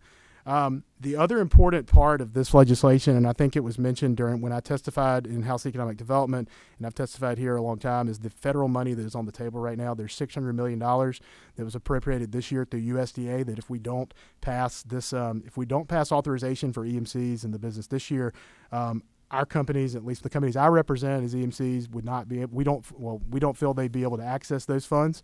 That $600 million with deadlines on those beginning, they've been delayed due to the government shutdown, but the deadlines on those start in April and May. There was also $1.75 billion that was allocated through the Farm Bill for the next 5 years. That is a lot of money that is currently at USDA that we feel can help solve the rural broadband gap in Georgia. And go into Chairman Parsons' question, the money through USDA and the money appropriated through both the Omnibus Spending Act and the Farm Bill, all is targeted toward the areas deemed unserved and areas of low population with low speeds currently.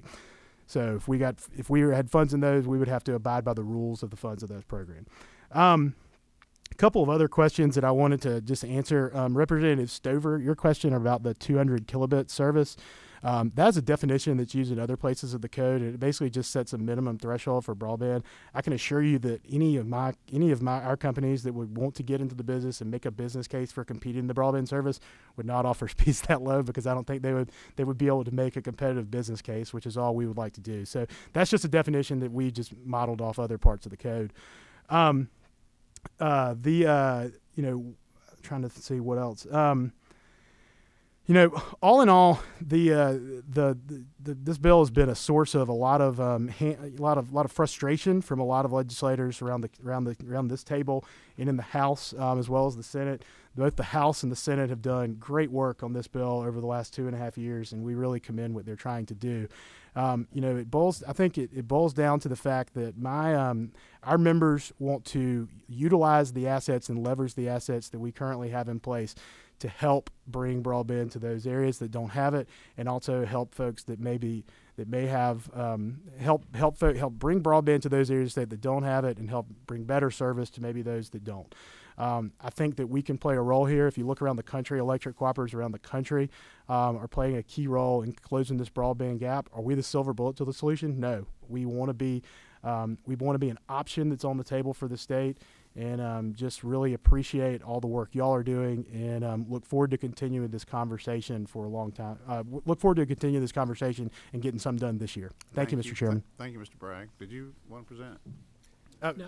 He was just here for questions, Okay. just in case, yeah. I don't see any questions. I think people are running out of questions, maybe. I don't know. Well, that's a first for me this year. So. And I don't think that I have any questions. I just express the same concern about the fact that there's no incentive in the bill as it is now, or any requirement that the EMCs, once they're in this market or in this business, that they provide broadband service to the non-served and unserved areas. I understand that it allows them to receive funds from the Department of Agriculture, the U.S. Department of Agriculture, that would be directed to that, but then they could also provide service in the places where there's actually money to be made. I mean, that's the problem. The companies now, which is certainly their right, they go where there's money to be made, and they don't want to go in those areas, and this would allow the EMCs to do that exact same thing and compete with, not only compete with them, but also compete with the advantages they've been given as a organization that has had low interest loans from the U.S. government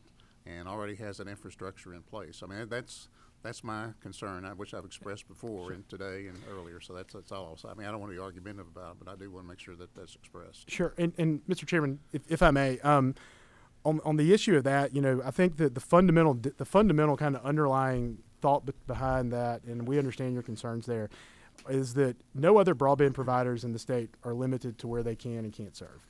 And we feel that as an entrant into the market, we don't feel that we should either. And that is just the bottom line of where my members stand. On the issue, just to address the low interest loan issue, I think Steve probably can help me out here, but historically for the last years, I think we're working on market interest rates for most of their federal government loans through RUS. So I don't know how long that's been, but it's my understanding that those rates have been market rates for a long time. So I would like to address the issue of no incentive. I think the thing that makes EMCs unique is their local control. Those members who don't have broadband services, if the EMCs have statutory authority to provide it, they will reach out to their co-ops and demand the service. So I think that that's the main impetus that I see is if the members want it, they'll ask the EMC to provide it once the statute allows the EMC to do so. Well, I would hope they would. If they're in areas and they're non-served and they're receiving funds from the U.S. Department of Agriculture, I would hope that they would say, I want some of those funds to provide my house with broadband. I mean, I would think that they would, and I would hope that they would. And I think EMCs are very responsive to their members. I think that's. Well, thank you. I do appreciate it. Okay. I think. Did you have a question, Representative Stover? Mr. Chairman, I would agree with what you had to say, and my issue here is what you just said flies in the face of this bill. So the idea behind allowing the EMCs to get into the broadband service area is so that we can get into our underserved areas. So to say that we're going to go in and pick out the densest areas where we already have cable, already have AT&T or someone else in there competing, really doesn't help out rural broadband in any way. I hear the gentleman state that you guys are responsive to your members, but I also know how unresponsive companies can be as well. I know how unresponsive AT&T is with my issue with DSL. If they pulled a line from across the street, I could have 100 megabits, but they won't pull a line across the street. So my concern here is by you stating that we want to be able to basically cherry pick the areas that we want to serve, it doesn't really do what I think this bill intends to do. I don't think the intent of what, and I'm sorry if I've misstated, I don't think the intent we said is we want to cherry pick areas we want to serve. You know, obviously before we would even form a broadband affiliate, which would be what we have to do under the legislation before you, to serve retail broadband services, you know, our members are going to require us to have a business case built to make that work. And to go into an area, say, you know, an area like Cobb County, for say, that already is covered by Comcast, Charter, and other providers, multiple providers in many cases. I know where I don't live far from there, and I have probably 3 to 4 choices that I can have. You're not going to be able to make a business case to be competitive in that market anyway. And so I doubt that that's where we would, you know, I doubt that we're going to choose to enter marketplaces where there's multiple competitors. You know, are there areas that we could enter that may have 1 or 2 competitors? Sure. But the goal of the bill is, you know, I guess, excuse me, but to limit one class of provider and not put limits around what anybody else could do, I think is a dangerous precedent to set. And that's just, I think that's where we come down on that. Thank you. Representative Carson, do you have a question? We're going to finish up with this one. We have one more. This will be the last question until we hear from Ms. Lindell. Okay. Representative Stover, you and I have served together for about 6 or 7 years, and I think today was about the first time I agreed word for word with your question. Jason, you know, we work together on a lot of things, and I'm concerned of what you're saying, whereas the intent of this is to go serve rural, underserved areas and help those people that cannot download their homework, cannot download their work files and so forth. And it's your intent, is what you're saying in this committee, to serve those areas, but yet you don't want it in statute that you're going to serve those areas. Can you reconcile that for me? I mean, this is a rural broadband bill, and there's nothing in here to prevent Georgia EMC, for which I have good friends and a lot of faith in, and Cobb EMC and so forth. I have a lot of faith in that, but there's nothing in here to say Georgia EMC is really going to hard target underserved areas. And there's nothing in here to prevent the EMCs overall statewide to going into metro areas only, correct? I mean, like, as I said, there's no other restrictions on any other class of broadband providers. You don't restrict cable to where they can go. You don't restrict any of the telecom companies or where they can provide broadband services. We feel that as an entrant in the market that wants to compete fairly, we shouldn't have restrictions placed on where we can serve and where we can't. Okay. All right. One more person testify, Ms. Terry Lindell.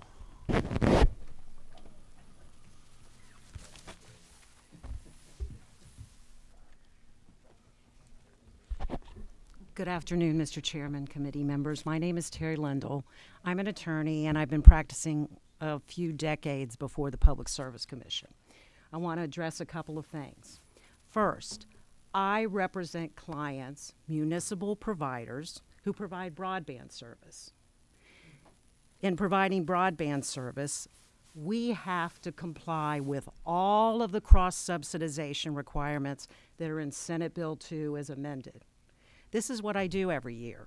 Every year, we have a third-party auditor, Ernst & Young, audits our books, makes sure that that bucket truck that Dalton Utilities uses for their broadband service and their telecommunications service is allocated to those services. and that bucket truck, when used for electric services, is allocated to electric services. It's audited. I filed a report, which is due next week, actually, before the Public Service Commission. The Public Service Commission reviews it, and they see that there is no cross-subsidization. We have a very good example of what happens when courts are involved in reviewing cross-subsidization, and that's the Cobb EMC issue. Do y'all remember that? Do you remember Cobb EMC, when Cobb EMC transferred their meters and other assets to a deregulated affiliate, Cobb Energy? There were no cross-subsidization provisions then, and what happened? It was litigated in Superior Court, went to the Court of Appeals, I think it even went to the Supreme Court, 17 lawyers, and 4 years later, and the ratepayers of Cobb EMC got only a fraction of what they should have gotten back. The Senate version, as it came out of the committee, it had great level playing field. It had all the requirements that municipals have to have when we provide broadband service, to ensure that citizens are not paying for something that there's no cross-subsidy. There's no taxpayer dollars being used for that. So we are asking nothing of the EMCs that they have not been required to do before. Let me see. The other thing, this is an issue, this is a policy issue. And the policy issue, is this about broadband, or is this about serving rural broadband? I keep hearing rural broadband. And let me see, I had the Tennessee bill referenced. In the Tennessee bill, there's a requirement that the EMCs have area-wide coverage. It also requires that the projects serve locations without access to download speeds of at least 10 by 1. That's something that's going to encourage development in rural areas. That's what we're trying to do. I personally also have a client, Ringgold Telephone Company, that has Chattanooga Board of Power and Lights. Chattanooga Board of Power and Lights is all over our territory, in 20% of our territory where 80% of our customers are. That other 20% of that other 80% of our territory where 20% of our customers are, they're not there. My companies, Ringgold Telephone Company, Chickamauga Telephone Company, and Public Service Telephone Company, are limited where they can serve. And they also have to serve everybody in that territory.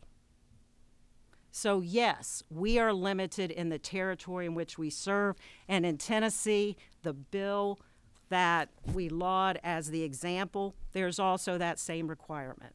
So what we're asking is, make this a bill about rural broadband. It's just like the EMCs. When the EMCs were created, what did they do? They provided electric service throughout rural Georgia, correct? Did they come in Atlanta and provide rural service? The bill as proposed, not Senate Bill 2, but the amendments that are proposed, will encourage the EMCs to come in and compete in areas where we already have broadband. Let's fix rural broadband. Let's encourage the EMCs to serve where we don't have service. That's the beginning. Again, it's not the silver bullet, but it's a beginning. So I also echo everything Mr. Lofton said, but I don't want to repeat it. And right. Maybe a little bit of Mr. Dowdy. Thank you very much. Yes. I think we've had a great presentation by Senator Gooch, who explained his bill very, very well and has worked very hard on this issue and has at this point, has a pretty good background on all this. I mean, it's going back several years. And the presentations have all been great, and I appreciate Do I have all any of questions? you. You don't. Wait a minute. You do have a question. I should just shut up. I'm sorry. Who is this? Yeah. Okay, Representative Chairman Dickey. Hey, Mr. Chairman, I was just going to make a comment. When the EMCs did come in and serve, they served areas that investor utilities would not serve. That's true. And they did not come in to the cities where the investor utilities were presently serving. And they eventually did electrify the the rest of the state that did not have electricity. So, you know, I think we have to do something with rural broadband, and I think this bill will help do that. EMCs have a great track record of serving rural areas in this state, and those of us, my business and my house would not have electricity if it hadn't been for the EMCs back in the 30s and 40s. So I just, you know, I just been for the last few years been through our rural meetings and just trying to do things to promote broadband use in our underserved areas. And I just think unless we unshackle the handcuffs that's on EMCs now, they'll not be able to go in these rural areas. So yeah, I mean I think they're member-owned, member-driven, local boards will make the case to get the rural broadband in their areas. So thank you, Mr. Chairman. I just want to say Thank you. I'm not encouraging it, but if anybody has a question or even a comment from the committee, you know, I want you to do it because that's what we're here for today. And I mean, the information's been provided to us. The answers have been great to the questions. The questions have been good. And here again, I'm not encouraging it, but if anybody has a question or a comment, now is the time. And we'll meet tomorrow at 2 p.m., LOB 415. And I want us to, I beg your pardon? At 2 o'clock tomorrow, LOB 415. And I want us to address this issue and get it moving on so we can take care of these very issues we've been talking about. Thank you, Senator Gooch. Thank all of you, and hope to see all of you. Wait, anything? If you have any changes, email to me about If you have anything that you want to suggest to us, please email them to Blake. He can give you his email address if you don't have it, and let's get this thing addressed and get it done. And with that, we are adjourned.